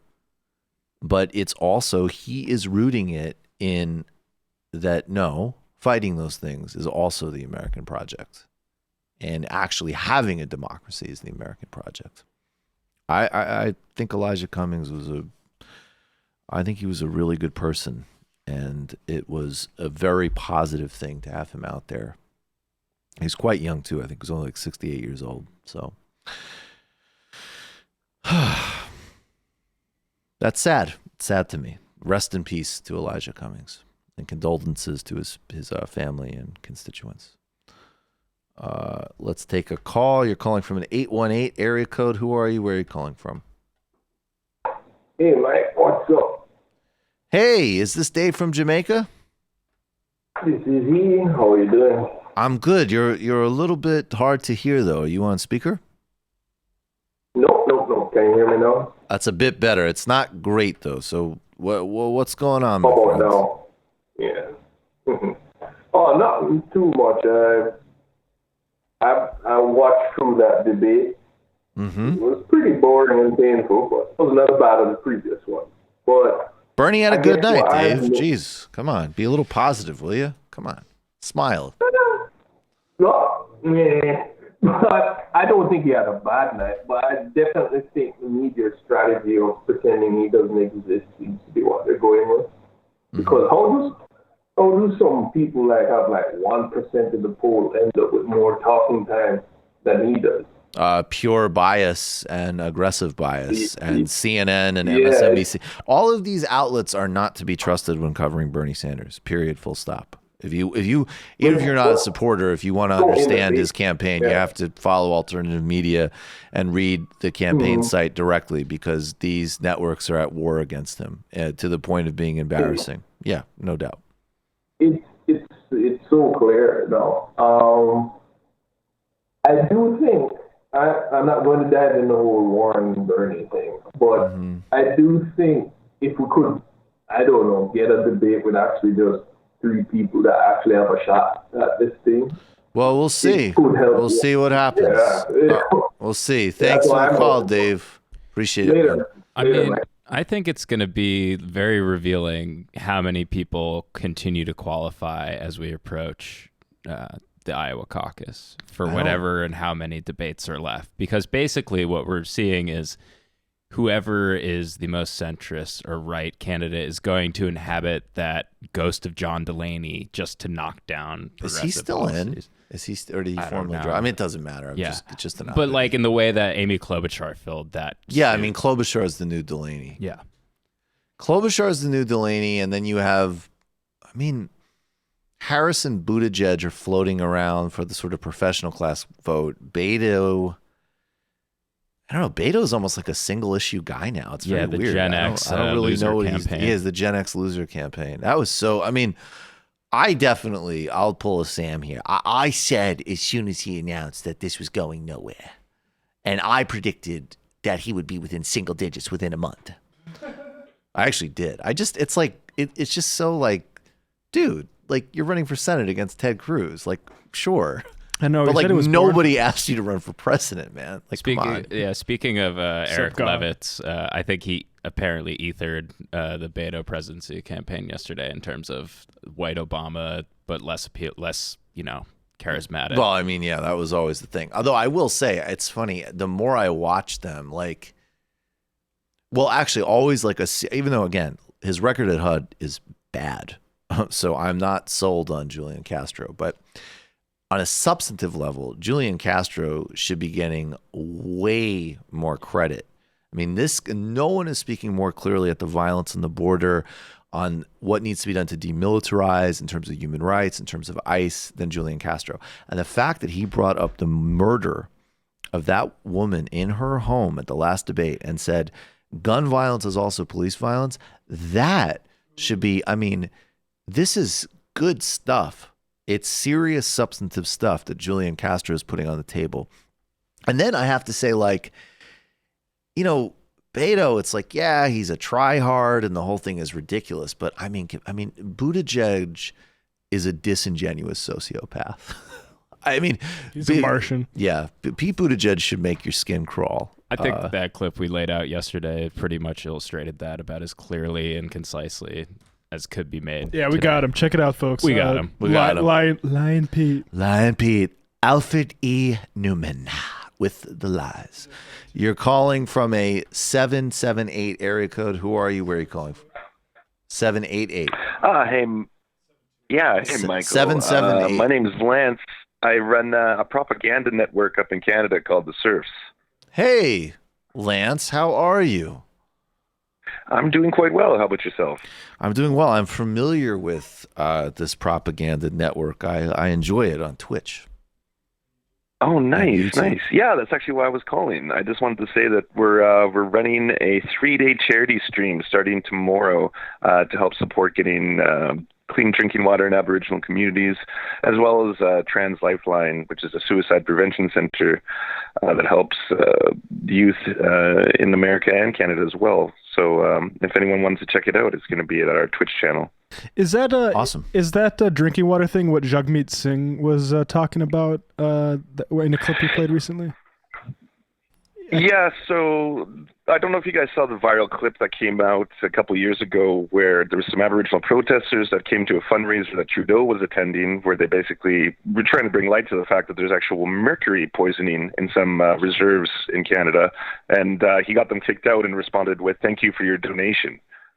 which we were talking about this last night on TMBS with Andre.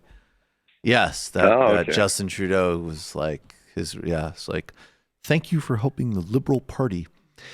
How many times, I want to ask a Canadian. By the way, what color makeup do you use? Yeah, by the way, what color makeup do you use? I'm curious. My question for you, as a Canadian. Yeah. Right? So I said in the beginning when it was just 1 or 2 pictures, I was like, look, first, I mean, screw this guy because he is terrible on First Nations rights, because he's building a partnership with Bolsonaro and selling weapons to Saudi Arabia, because he's violently trying to suppress the speech and activism of BDS activists trying to end the apartheid in Israel-Palestine, okay?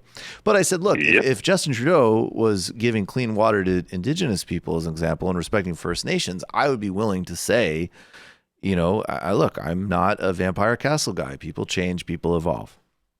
Then there's like 30 pictures of this guy doing this, which as Pretty Bad Lefty pointed out on Twitter, I think the formulation was something like first time is a terrible mistake, second time is clearly racism, and 50 times is an addiction.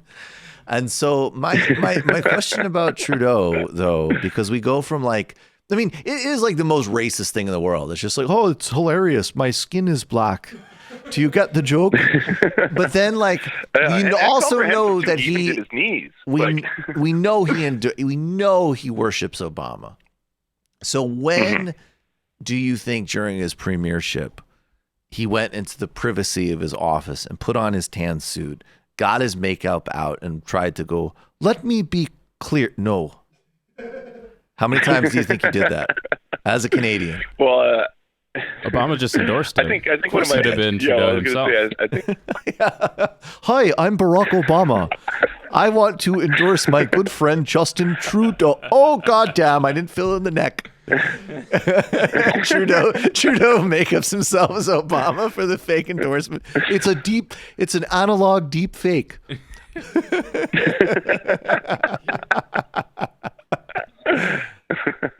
How many times do you think he did that, Lance? Yeah. Sorry, you just cut out there. How many times do you think Trudeau dressed up as Obama and tried to be him? Yeah, I think that was my favorite response to his endorsement yesterday. I think it's the top response on Twitter right now. He's going as you for Halloween.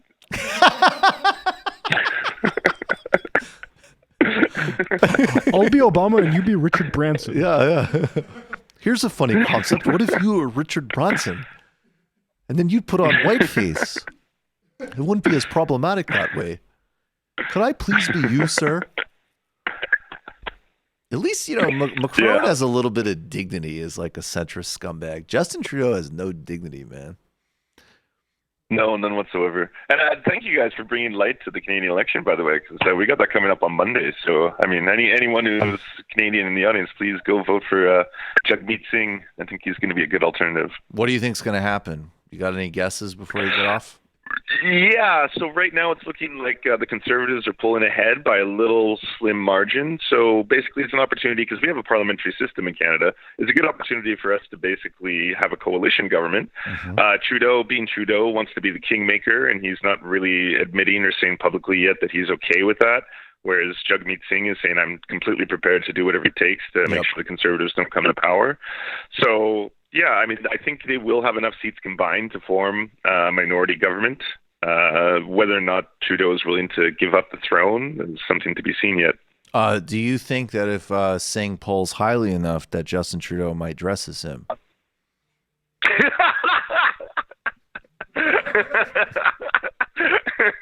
In solidarity. Yeah, it's just like, I said that I would never go in coalition with him before. That's the condition. Yeah. You were at 17%, and I would give me permission to wear the hat. You give me full turban and makeup rights, and I will coalition with you, sir. Well, I identify as a makeup wearer. Halfway there. Yeah. Jesus Christ. I was doing a deo. What an asshole. That was the other thing, too. The first one was like some type of like Aladdin thing, and it was absolutely embarrassing. And then it just went from there. He's like, do you remember? Yeah. Well, I was going to say, keep in mind, he was a teacher at the time. Of course he was. Well, I mean, wasn't that at one of his private school gigs? Because I think, as people pointed out, he liked to oh yeah, I was a public school teacher, except for the long time I wasn't. Yeah, I mean, I don't think either situation makes it okay. But, and again, no, I don't think either. No, neither makes it okay. But I think that is highly private school behavior. I'm saying I don't know at a public school absolutely. You're going to feel so comfortable to do something so embarrassing and as racist amongst maybe a broader set of human beings. Absolutely. Yeah. And I mean, as you were really, quick to point out, especially speaking to Andre the other day, he has a long history of doing really racist stuff and genuinely racist stuff. This is something that's just easy for people to point the finger at and be like, oh, that's racist. Right. I don't like that. That's blackface. Right. Whereas, selling arms to the Saudis or breaking all your promises to Aboriginal communities, making sure that they have clean drinking water for kids, also taking away money that was promised by the government of Canada to children in Aboriginal communities, which he's actually trying to fight in the courts right now. Well, pretty damn racist. I will do it. I will proffer you an offer. We don't have money for the water, but I, even though it is not as exciting as dressing as Sammy Davis Jr., will put a feather in my head. Does that sound appealing? Do you remember when the governor of Virginia almost did the moonwalk until his wife gave him you better fucking stop it, dude. That was actually when we don't remember Trump literally got in on it. He's like, lucky his wife was there. Lucky his wife was there. What's the matter with these people? Jesus Christ. Yeah. All right, give us your info. That's one thing Trump can hold high above us, I guess. Give us the info again, please. Yes, so anyone who wants to come by and check it out, it's starting at 4 p.m. Pacific Standard Time tomorrow on twitch.tv/thesurfstv, and it's going to be running until Sunday. We're going to be running 2 simultaneous fundraisers at the same time, and we've got a pretty large collection of guests, some great, some a little more surly. I think you might be participating, so that's why I mentioned the second part. Ooh. Well, you might have talked yourself out of a booking, Lance. But thanks honestly so much for letting me talk about it on the show and for coming by, Michael. I really appreciate it. Yeah, of course, man. Take care. Everybody check that out on Twitch. It's a really good, really good cause, obviously. Link in the show description. Contagious. Brendan's already on it. Brendan with the swiftness. Contagious Chameleon. Kyle Kalinske made a good point that Bernie supporters are more willing to talk about the differences between Bernie and Warren, but Warren supporters are not. I think they either lack class analysis to distinguish between the two, or they know Bernie's different and they are scared that he might actually be able to get things done. This is why the conflation between them two exists. Yes, I think that... It's anxiety avoidance. Right. I think that there's definitely a dynamic there. That's true. Biden's Victorola. I haven't had much luck in getting my wife to listen to the Majority Report, but this past weekend we took a long drive and we really enjoyed Matt's MR playlist on Spotify. Maybe we'll try Literary Hangover next. Oh, you should. Do we have any ability to make sure that IMs are turned on when Sam is hosting? Come on, guys. Stop. Yeah, just...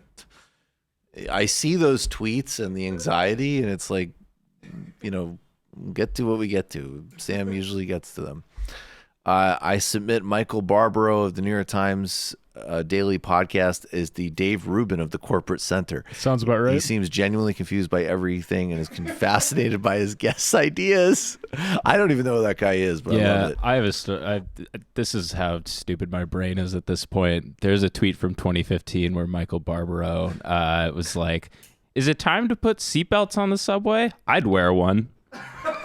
With 5 retweets, 19 likes, and 2 replies. And I somehow have remembered this for 4 years because it's so stupid. I'd wear one. I'd wear one. I think there's certain media jobs where it's basically you take your Ritalin or whatever you got and you just go in and have your mind blown with you in a euphoric haze. It's such all a great morning. Job.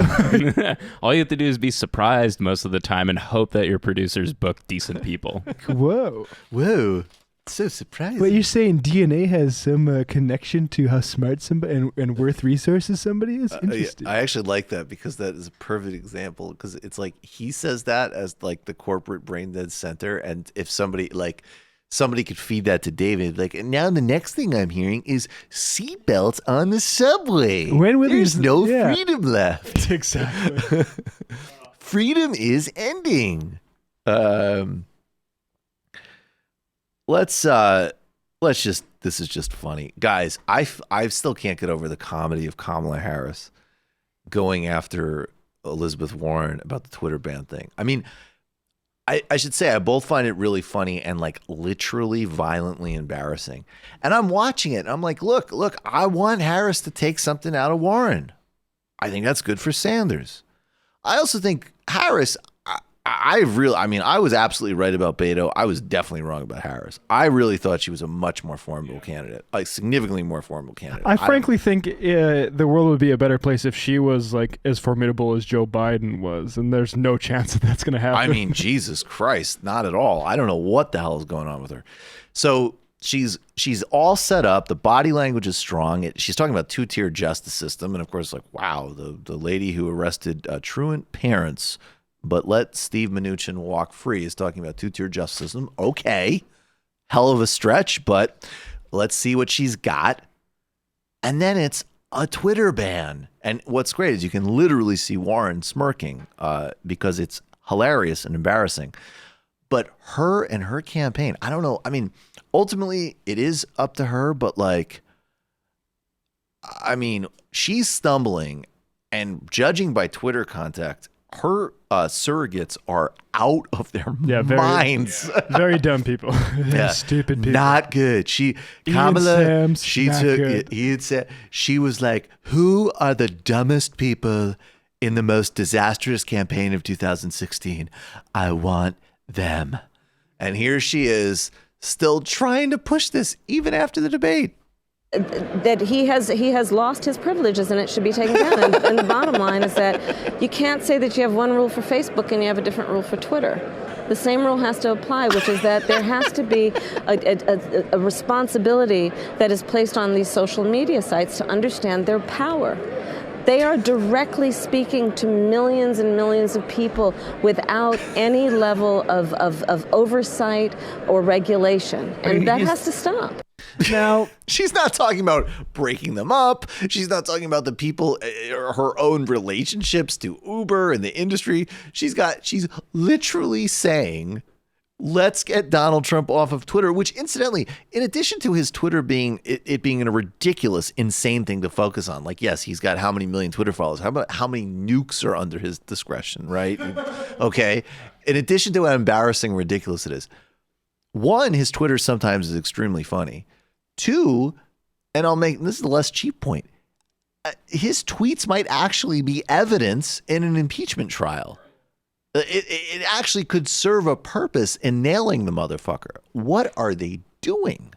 And, people have been making Kamala jokes since she announced, basically. But the way she talks about this, imagine if she's not talking about Trump, but just like people expressing themselves without sort of government oversight and generally. That's right. Listen to this part. It sounds a lot more chilling. And their power. They are directly speaking to millions and millions of people without any level of oversight or regulation. And that has to stop.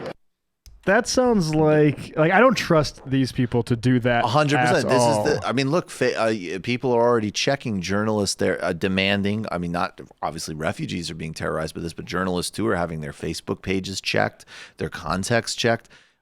We already know how horrifying the Obama administration was with whistleblowers. The Trump administration is prosecuting Julian Assange for journalism.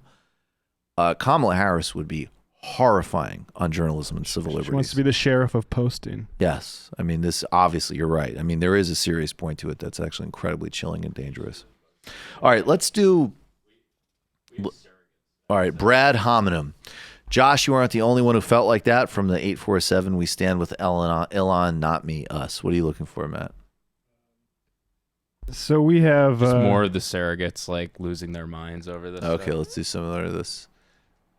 Okay, so behold this amazing exchange between BuzzFeed Ben and the Kamala Harris aide. Okay, so I'll take this part. Okay, who are you? This is BuzzFeed. This is a surrogate of Kamala Harris reaching out to BuzzFeed Ben about a campaign writers, BuzzFeed journalists. Okay.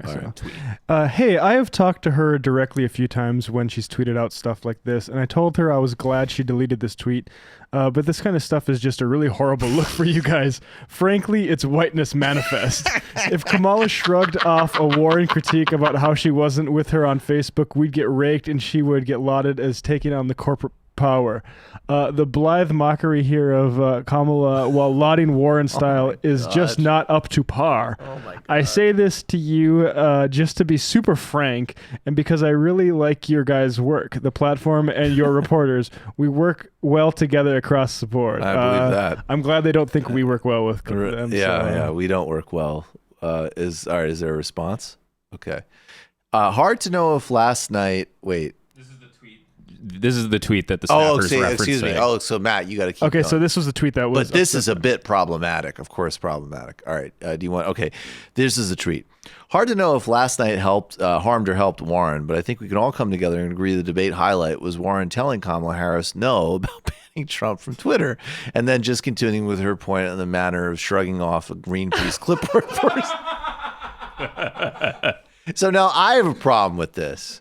Because let me tell you something, being a Greenpeace clipboard person is hard work, and people should be a little bit nicer to those kids. Okay, so I don't like that part of it. But yes, we can all agree that Elizabeth Warren brushing off that absolutely embarrassing, humiliating line of attack was a good time and pretty funny. All right, and then is this BuzzFeed Ben? Yes. Do you seriously not have real problems? This text makes me think you're totally unready for an actual presidential campaign. Yeah. Drop out, come on. Yeah. It's time to drop out. Endorse Bernie. Drop out, endorse Bernie. Or, look, Warren's been super disrespectful. You should endorse Bernie. Or she didn't get with you on the ban. Yeah. Trump didn't read the terms of service. Warren was disrespectful. Bernie didn't do that. I hear Bernie has a plan coming up, but we can't tell you about it until after you endorse it. Yeah, you got to endorse him. Could imagine at the meeting, like, what are we doing now? Why am I? What? We're doing filming... a ridiculous symbolic move on Twitter that has dangerous civil liberties consequences. No, Bernie. We're just filming this, and we're going to send it to Kamala and and tell her that we posted it. Ban Donald Trump yesterday. Yeah. He needs to get off. I guess we can make a meme of it for the Ian Sam guy. Donald Trump. Donald Trump, this is cringe. Ooh, yikes. It's terrifying. He's tweeting again. Yeah. Like, when I think of being too online, it's like there are people doing things in the world that are like going around you and like basically like, right, like you're missing the actual playing field.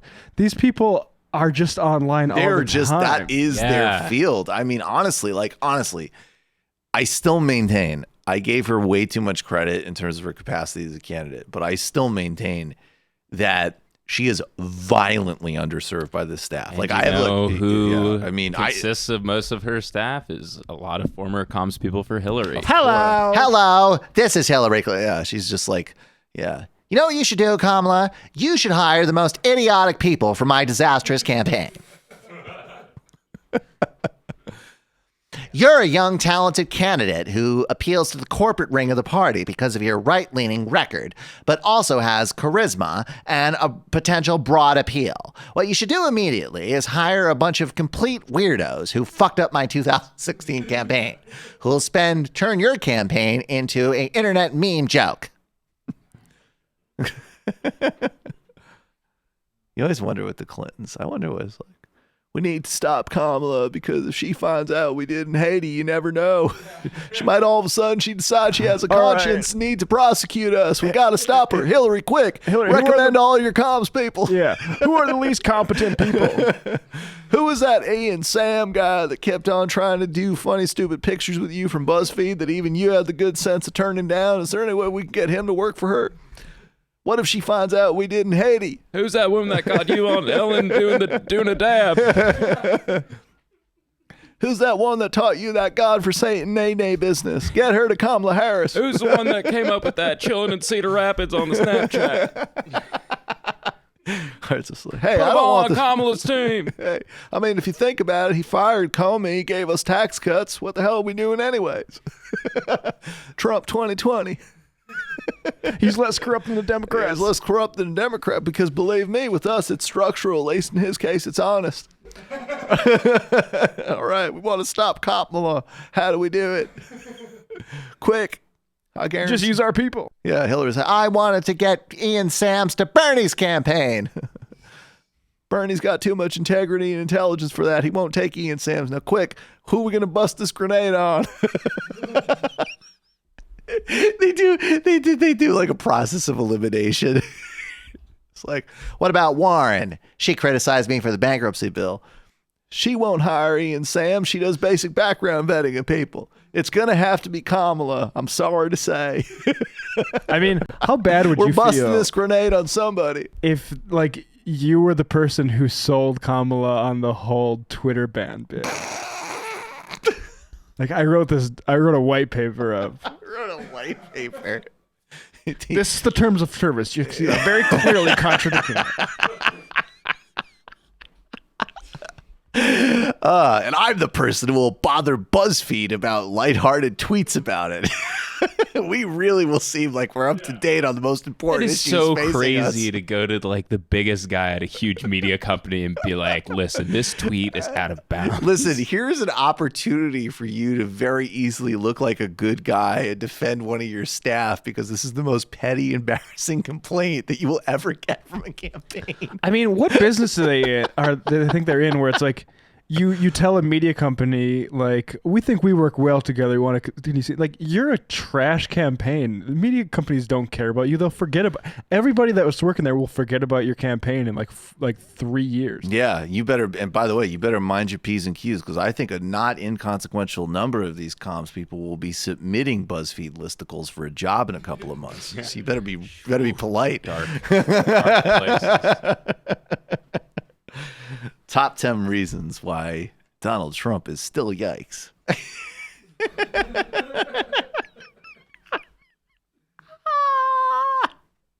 All right, let's do something serious for a second. The Chicago teachers are going on strike. There are, and I believe there's a tentative agreement with the GM strikers from the United Auto Workers. Just having a conversation for TMBS on the global labor movement, and the point that my brilliant guest made, Chuka Jacobin, was that the Uber protests that took place this last spring were global. They were across the United States, but they were also in Kenya, Nigeria, Paraguay, France, the United Kingdom. This is so powerfully important. Between that and the Sanders campaign, the two most important kind of broad macro trends. And a major part of this laying the groundwork was the 2012 Chicago teacher strikes. And they're back at it. This is some video from Eric Blanc. We want to give solidarity and support. Have we been playing this? Yeah, go. They just laugh. They just laugh. We need supplies. We need supplies. They roll their eyes. They roll their eyes. But if we fight, they'll do what's right. They'll do what's right. People power. People power. CTU power. CTU power. SIU power. SIU power. Seeker power. Seeker power. Bus aid power. Bus aid power. Nurses power. Solidarity. That's amazing. And again, in a blue city, this should remind you of the nature of what is still the mainstream of the Democratic Party. It's austerity. It's corporate. It's anti-union. Yeah, we'll have Eric Blanc on the show tomorrow to report from the front lines. All right, let's do the Middle East a bit. I want to just first talk to, it's supposedly Donald Trump. Yeah, he's an isolationist, and he's really skeptical about war. And I see even people who identify as like contrarian left sometimes falling into this. Why is it that there have been more civilian casualties in Afghanistan in the past 3 months than there have been in the last several years? This guy, whatever small limits that the Obama put in place, which, by the way, the Obama administration implemented a global drone war, which not only took thousands of civilian lives following Bush, Bush's global torture, global war regime, that they even made it so that in certain drone strikes, you couldn't even measure civilian casualties because you're going off of behavioral patterning, which definitionally excluded understanding whether or not you were hitting civilians. Donald Trump has gotten rid of any limited strictures on this stuff. He is pummeling human beings across the globe. This redeployment in Syria, which is leading to the savagery that Turkey is unleashing on the Kurds. And then what has he done? He's deployed additional troops to Saudi Arabia because God knows what kind of emoluments and corruption issues there are between Kushner, Trump, and Saudi. I believe this is clip number 5. We'll start with clip number 4, which is Nancy Pelosi asking why Trump is sending additional troops to Saudi. And then we'll go to Trump's, really smart, coherent, and anti-interventionist response. The president said, well, the reason I'm taking the troops out of Syria is because I promised in the campaign to bring the troops home. My question to him was, is Saudi Arabia home? Is Saudi Arabia home? Why are our troops going to Saudi Arabia if you promised to bring them home? He said, well, the Saudi Arabians are paying for it. Really? We're putting our troops in harm's way for Saudi Arabia because they're paying? It just didn't add up. But what it did do was cause a meltdown on the part of the president because he was unhappy with those questions. Well, she's exactly right. That's actually a very effective talking point. And let's go to clip number 5.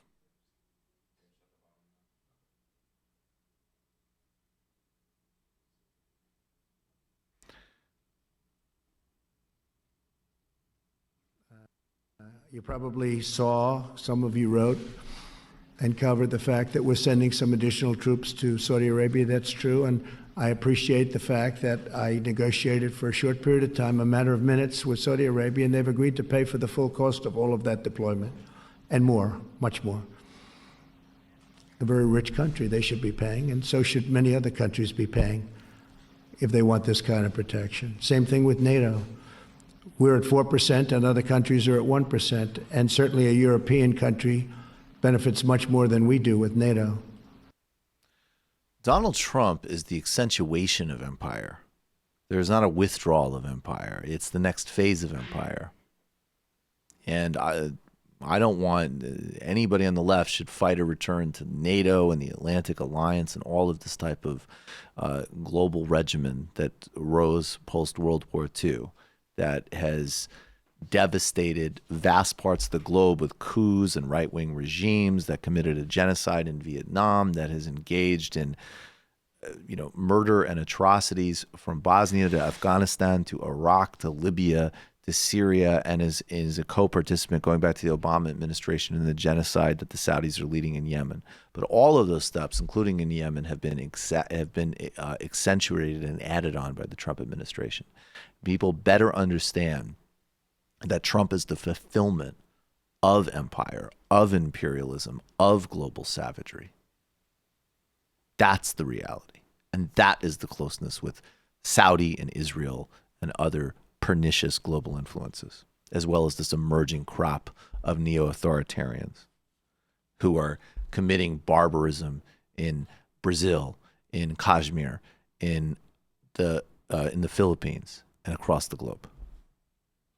Can't leave, and it's like, then what happened to all of the people who were anti-war? There used to be this really strong anti-war left, and one of the things that Trump has done is that whenever Trump says anything, the people that hate him automatically take the reverse position. So Trump says, and he ran on this, I don't want war, we can't be the world's police, all of those things, most of which, especially from my libertarian side, I agree with. Well, then we're pulling out, and then people are saying, well, no, now it's going to go to hell in a handbasket, and we can't pull out, and all that other stuff, knowing full well that for the people on the left, if this was Obama or a Democrat president, you'd be all about pulling out. I'm trying not to make a pull-out joke there, but that's sort of... He is such a fucking moron. But I will make the pull-out jokes if the Democrats don't stop supporting infant genocide. Yeah, exactly. Yeah, maybe the pull-out method is better than murder. By the way, if Donald Trump actually pulled out of Afghanistan, I would support it. It's funny how left contrarians sound exactly like Dave Rubin on this issue. Indeed. And by the way, I supported very strongly Donald Trump negotiating with the North Korean leader. And strongly savaged Democratic Party and cable news hacks who fear-mongered about that. I'm glad those meetings happened. All right. Elizabeth Warren, if you're serious about foreign policy, if you're going to deign to be serious about that, you should remind yourself that there's only one candidate who's spoken in solidarity with the anti-World Bank and IMF and austerity movements taking place right now, first and foremost in Haiti and recently with some success in Ecuador. I went in depth on this last night on my program. You can check it out. Bernie Sanders and Matt Duss are putting on the table some steps towards what does a constructive post-empire U.S. foreign policy look like. Starting, by the way, with the catastrophe of Trump tearing up the Iran nuclear deal. But this goes deeper. In 2017, Bernie Sanders was the only member of the Democratic Caucus of the United States Senate to vote against additional sanctions on Iran, which helped precipitate the catastrophe we're in. Recently, Elizabeth Warren in the Council on Foreign Relations suggested that Iran needs to get back into compliance, even though the whole jettisoning of the agreement was done by the Trump administration. They're at fault, not the Iranian government, regardless of what you think of the Iranian government. And there's infinite amount of things to criticize them on. The Iran deal destruction is Trump, period. So from Latin America to the Middle East, there's real fundamental differences here. And even when Elizabeth Warren, going back several years, spoke on civilian casualties, she mainly framed it in terms of the damage on the U.S. reputation, not the innate violation of the United States costing so many lives in so many places. So there's not a plan here, along with the military budget vote increases. Look, if you care about this stuff, and I believe you are obligated to care about this stuff in the heart of empire, this is actually really bad. Another through line here, you can go back and find plenty of clips, or some clips, of Bernie Sanders echoing trash pablum and nonsense about Israel's savagery and murder of Palestinians. That's what it is. Be real. That has changed. Now, if you're like me, I want a fully open democratic society for all. That transcends an ethno-state and that has full safety, protection, and democracy for every single citizen in Israel-Palestine of all backgrounds, living in a full, flourishing, diverse, democratic framework.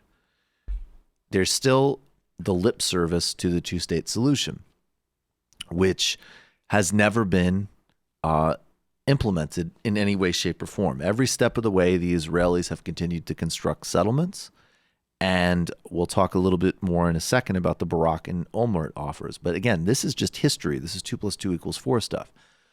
Bernie Sanders, in the last couple of years, has been willing to speak about the savage conditions in Gaza, which it's apparently okay that over 50% of the population, can't get basic medical supplies, that there's over 70% youth unemployment, half of the population is children.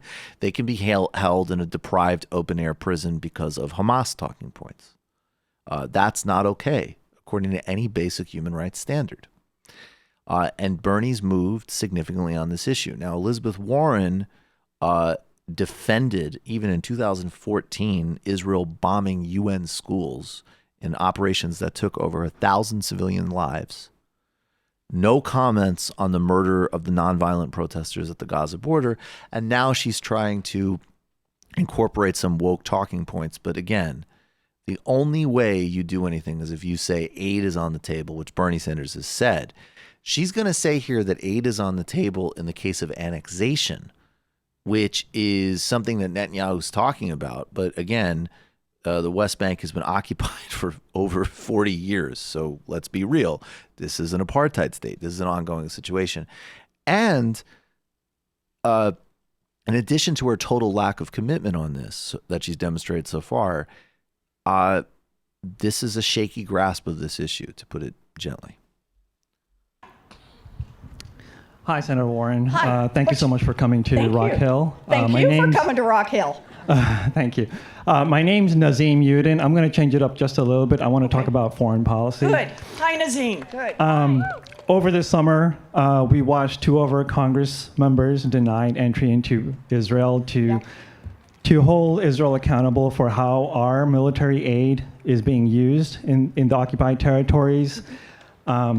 If you watch closely what's going on, there's news of every day homes are being demolished, roads are being ripped up, access to water is being denied to the Palestinian people.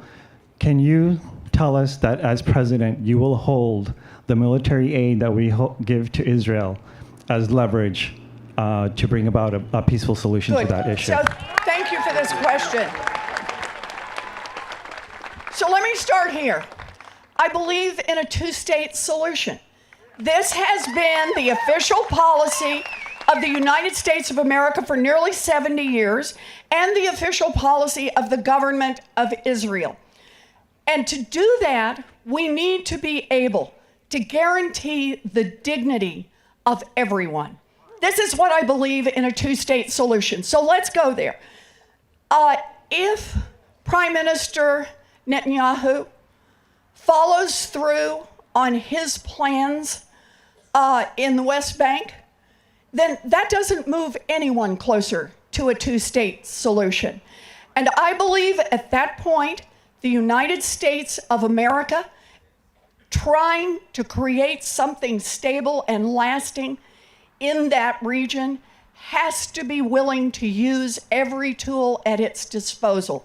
And that means it will be time to pressure the Prime Minister if that is what he does. We just can't do this. We can't keep this up. Does that make sense? Good. Thank you. So, okay.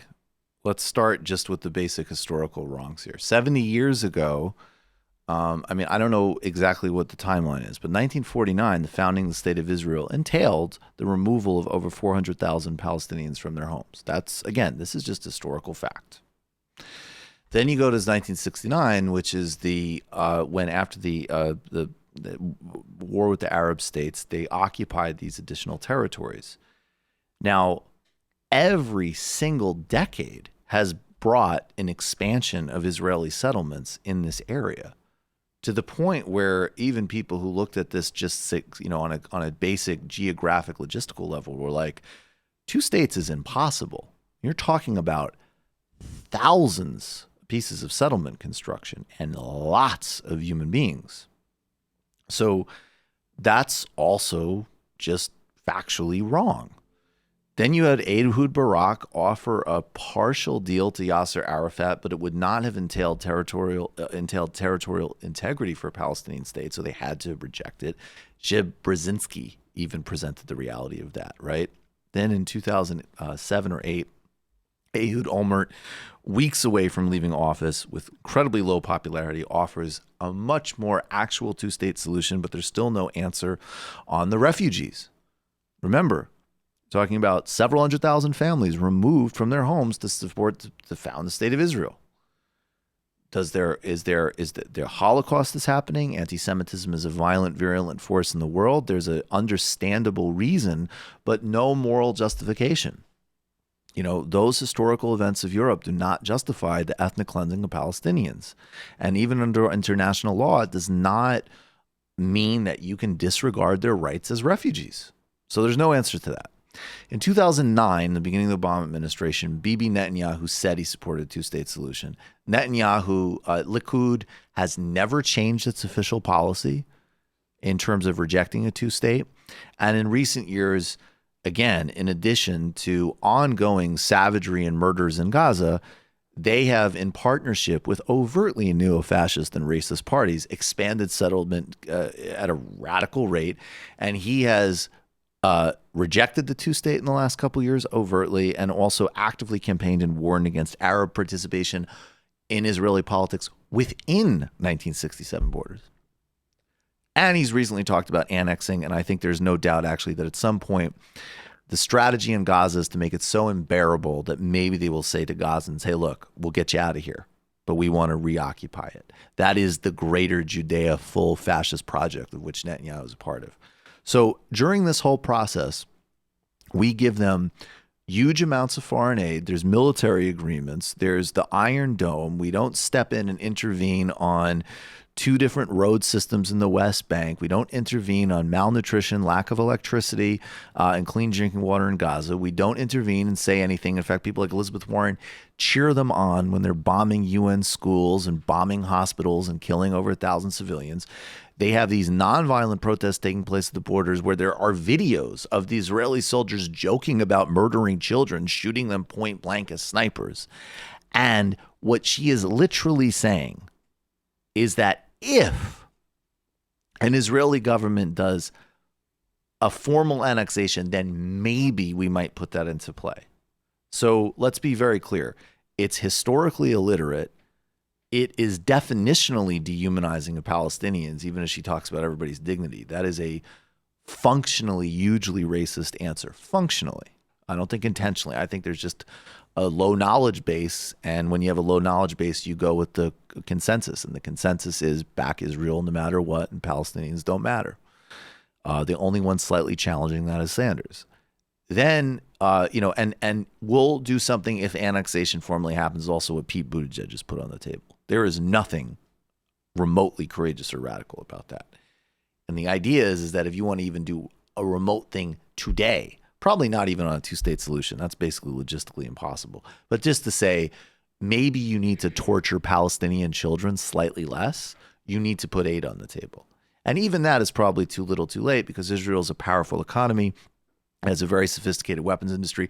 It uses its bombardments and killings on Gaza as a marketing campaign. They sell what they call battle-ready weapons. I would really recommend the amazing documentary that Abby Martin and Mike Persner just did, Fighting for Freedom in Gaza, which I was at the premiere of. I'll have her on my show soon. People need to watch that documentary. It's brilliant, and people really need to read up on this because this is another area where there's a basic moral obligation, and for the first time, there's a little bit of daylight.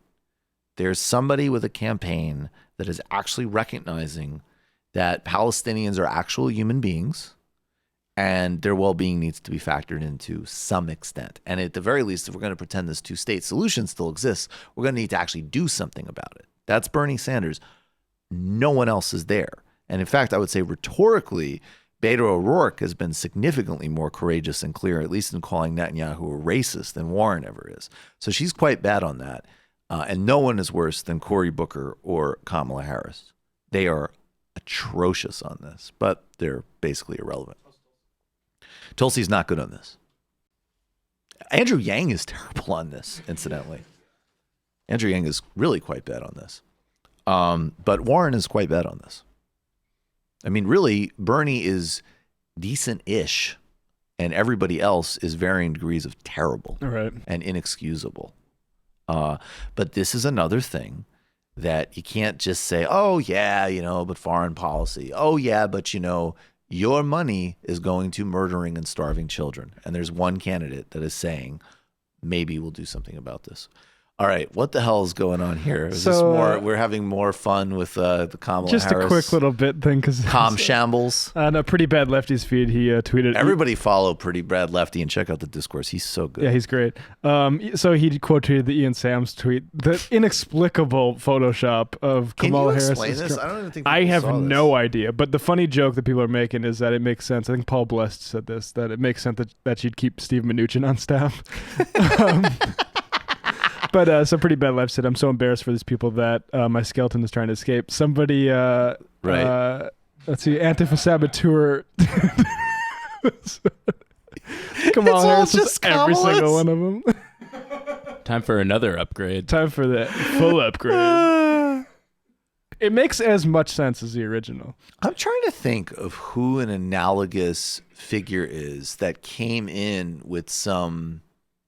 I guess there's some parallels with Beto, but I can't think of somebody with has a certain amount of credibility and buzz, and then just gets like this is such a profound. She should have just been the prosecutorial senator that Seriously. Embarrasses people in hearings. Because this is such even if you're going into a hearing, I'm sure it's it's still terrifying and she'll still grill you well, but a part of the guy has to or whoever the scum official is has to just be weren't you just the one who's don't you have that weird guy on Twitter? What do you want to ban me from Twitter? Yeah, what do you want? Hey, what do you want to ban me from Twitter, Senator? I'm sorry, I didn't read the terms of service. Yeah, at least when they got Capone on tax evasion, it was still the IRS doing the dirty work. You're not outsourcing it to a corporation run by Jack Dorsey. Right. We need to get Al Capone off of Twitch. He's clearly not reading the terms of service. Al Capone was drinking alcohol on Twitch. Yeah, Al Capone. Yeah, Al Capone called for solidarity with Hong Kong protesters on Twitch. It's greatly offended our Chinese friends. All right, let's take another call. You're calling from a 607 area code. Who are you? Where are you calling from? Hey, I'm Austin from Boston. Hey, Austin from Boston. What's going on? What's on your mind? I've just been listening to your show for the past 2 months and really appreciate it. I want to let you know that. Thanks, man. I really appreciate the depth that you guys go into with the opinion on top of it for context. So I just wanted to say I was raised under Rush Limbaugh and in a pretty Christian family. Mm-hmm. So it's pretty useful. And I'm still a libertarian, and I voted for Gary Johnson in the last election, but I over the last couple of years, I've really begun to realize that if people would be the most free under the kind of government that Bernie Sanders is talking about. Absolutely. No doubt, because you're really getting into substantive freedom, not just, internet fantasies. That's awesome. Yeah. Yeah. Well, Capitalism fantasies. I think everybody has an internet fantasy, and that you guys are pretty idealistic as well. Sure. And but libertarians are kind of crazy as well, probably more so. Definitely but, more so. No doubt. Most libertarians are just, adolescents who are upset at death and taxes. And half of them are anarchists, and half of them just want a reasonable system, just like you guys. I will say also, like the people I know who are libertarians that like I didn't hear about through the internet, but like actually like I met in Fargo, for instance, they all were very heterodox type of people. Like I remember seeing the Marx Engels reader in one of his houses in his apartment and getting the entirely wrong impression about his politics. But but at least he was reading. Yeah. Austin, thanks for the call, man. Yeah. Appreciate it. Yeah, keep doing your thing. Love you guys. Appreciate it, man. It depends how close you are to the money funnel by the Koch brothers, basically. How much of a true believer versus how much of just a normal guy occasionally checking in with like anti-war stuff. Or no, I think that's a good point. You're calling from a 612 area code. Who are you? Where are you calling from? Hey, this is Bullprog in Minneapolis. Hey, the very talented Bullprog. How are you? Doing good. I know we're kind of towards the end of the show, but I was going to tell you guys about my experience getting into the Trump rally last week. Yeah, take a minute and tell us. So I actually posted the video of it on my YouTube of me holding up a sign and blowing a whistle in the middle of his speech. Tell people, please. Just Bullprog, Bullprog. Okay, great. And sorry, you held up a sign. Well, tell us about the video. Well, I snuck in with a little paper sign that said "resign" on it in my wallet. Nice. I snuck a metal whistle in too, which I'm surprised got past security. But I think it was just really good luck because the woman in the line next to me was chatting up the security guy who was looking through my items as I was going through the metal detector. And he just must not have noticed the whistle mixed in with my keys and sunglasses and stuff. I bet.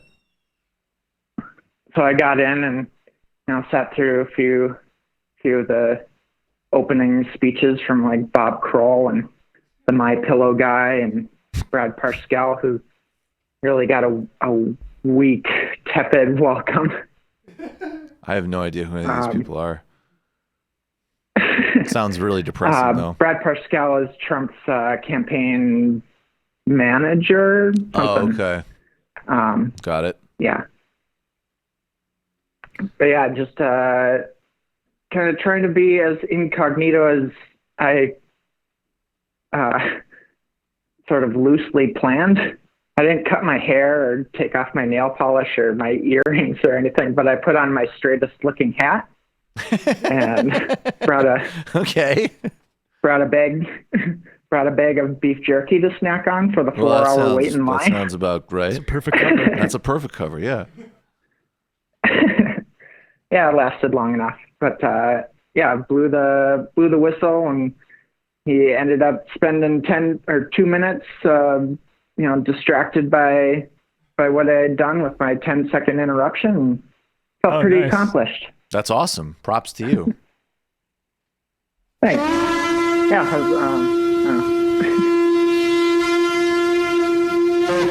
I love it. Thanks for doing that, Bullprog.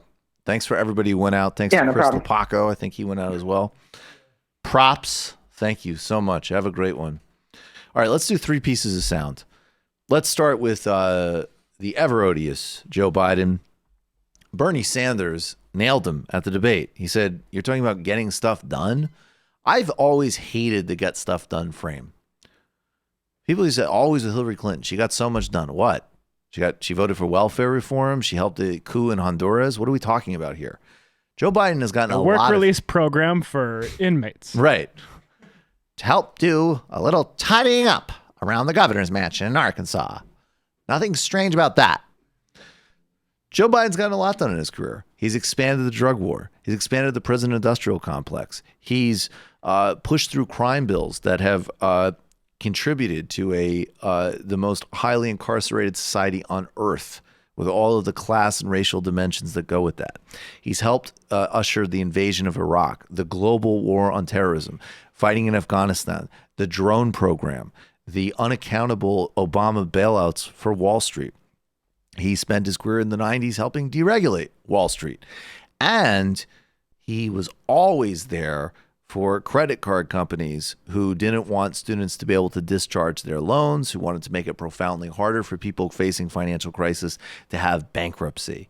That's what he has done in between fundraising with Comcast executives and going to bat for corporate written free trade agreements that have lost millions of people's their jobs, and then trying to manage the whole mess around his son and his family. That's what he's done. Bernie Sanders says what we're going to do is we are going to suck back some of the unbelievable amounts of wealth that have been hoarded and stolen by the oligarchs of the United States, and we're going to do things like get every single human being health care. And Mr. This is America says we can't do any of that. And now he's aggrieved, and he's low on campaign funds because he apparently, I mean, we can't afford to do many things, but affording things is on the mind of Joe Biden. Yeah, I was going to say, a lot of things can be afforded with corporate fundraisers on private jets to other corporate fundraisers. Here's Joe Biden giving us some vintage 1983 politics. It's almost like, he's looking energized. He's looking like he just had a drink with a segregationist senator, and he's ready to go. I was glad to see him. I really mean it. But Bernie doesn't play for half his plan. He's talking about, 7% on a FICA tax out of your paycheck, another 4%. It doesn't even get you there. And we have to, look, the last thing the Democrats should be doing is playing Trump's game and trying to con the American people to think this is easy. There's nothing easy about it. If you're going to do it, tell us how you're going to do it. It's called truth in speaking. That's all it is. And if you notice, by the way, as I said before, I was really pleased. If you notice, they're all talking about the Biden plan without saying the Biden plan. Okay, that is true that other people like Buttigieg are just aping his plan. That is actually correct. Everything else he said is not true. And speaking of telling the truth, I mean, I don't know. What do we want to do? We want to go back to You Lived Neil Kinnock's life story in 1988? You want to go back about how much you fought for Elizabeth Warren to be charge of the CFPB when you were in the Obama administration? And Bernie does have answers about how he pays for all these things because it isn't really complicated. He's going to get money back that has been systemically taken from the oligarchs that you have served your political career. That's it. And there's nothing easy about it. That's why he's going to be the organizer in chief when he's president. That's why it's going to take an unbelievable Herculean effort. But it's the only way that we survive as a species and get some things worthwhile done that we need to get done. Other than, I mean, literally and figuratively sleepwalking through 4 years of Joe Biden. This is always funny when Fox goes in the field. They think they found, a grouchy white guy who's going to co-sign. And this gentleman does not. Bill and Adam. Bill, you're retired, live here in Columbus. You've been a Democrat for many years. Yep. As you look at the debate last night in the field, who do you like and why? Elizabeth Warren, because I think she makes a lot of sense. When she brought up that billionaires taxing them after about $50 million, 2 cents of every dollar that they've made after that, it's nothing to them, and it would help so many people here. I mean, we could build our infrastructure, the schools, colleges.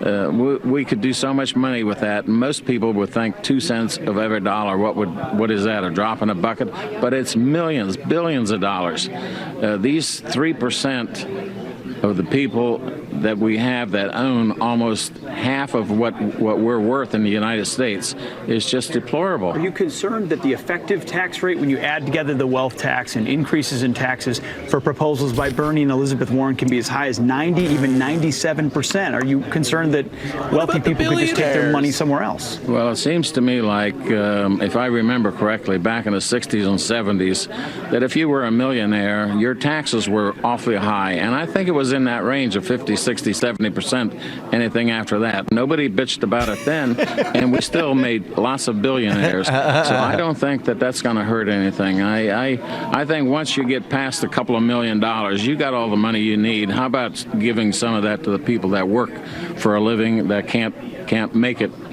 All right, we'll see. Hell yeah, brother.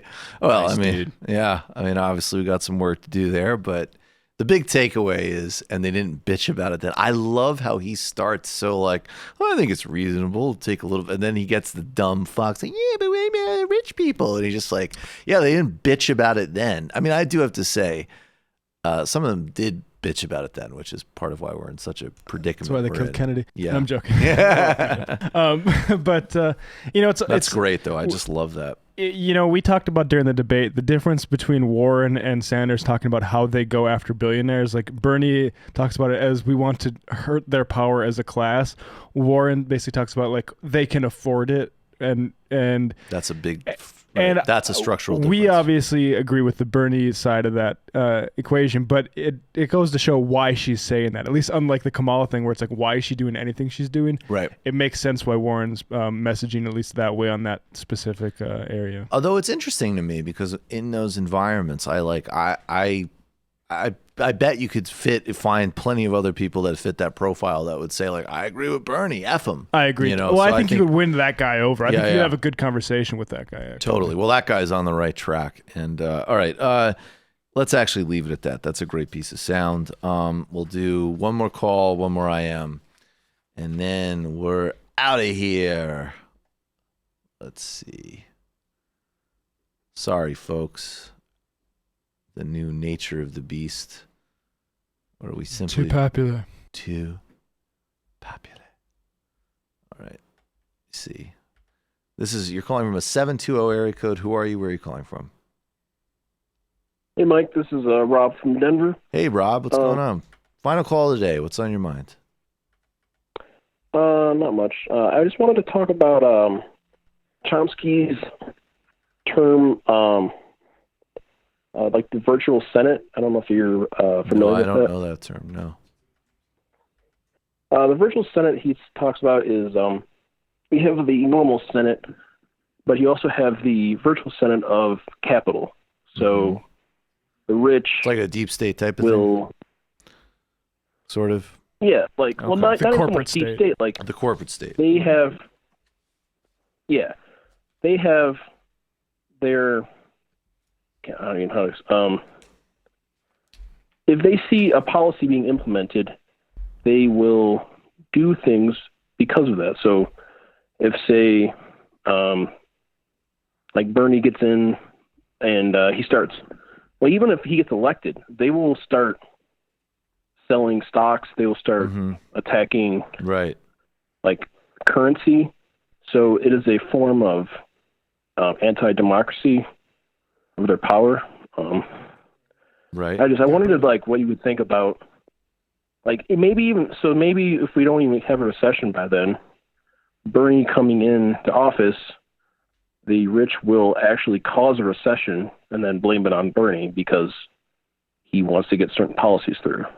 I think that you're going to get a huge amount of resistance from capital to Bernie, and it's going to be relentless and ongoing. It's going to include capital decisions. It's going to include media, and that is part of the stakes of actually having a fight.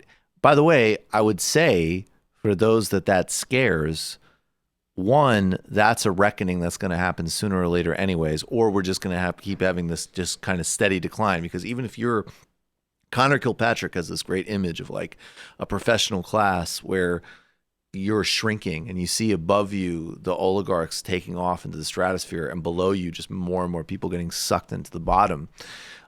So those kind of deeper structures you're not going to be able to get away from, even if they could be accelerated by the capital class in response to Sanders. And then the second more limited point is it will not be to the same degree, but even if someone like Warren tried to fulfill even a more limited agenda, they would do the same thing.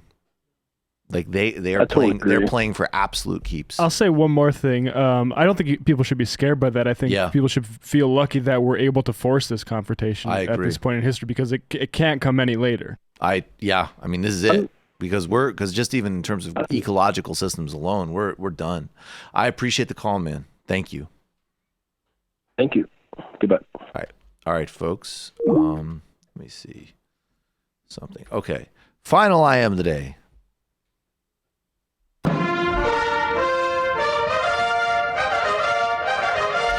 Hey, Mike, loved your conversation with Ryan about Bernie's lackluster ads. His Insta clips are great, but he needs to dump money into TV and radio. Just clip his 40-year record of speaking by topic, Medicare for all, corporate greed, LGBTQ, etc., weed for all. Maybe preaching to the choir, but these monthly donations, slap those bumper stickers on your wearing your shirts, phone bank, just a few months until Iowa. Definitely do all of that, and I think they do need to, the Tad Devine ads are missing, regardless of what you think of Tad Devine. I need a new shirt. They need... Yes, and I will certainly be phone banking, and let's make it happen. All right, everybody. Thanks. See you tomorrow. It might take all the strength I got to get to where I want, but I know somehow I'm gonna get there. I wasn't looking when I just got caught between the truth and the light bar. Finding out won't make me feel any better. Yeah, I know the clock is ticking, but the meds are gonna kick in, and my pilot light shining bright. I guess somewhere the choice was made for the option where you don't get paid, for the road that bends before it finally breaks you. I guess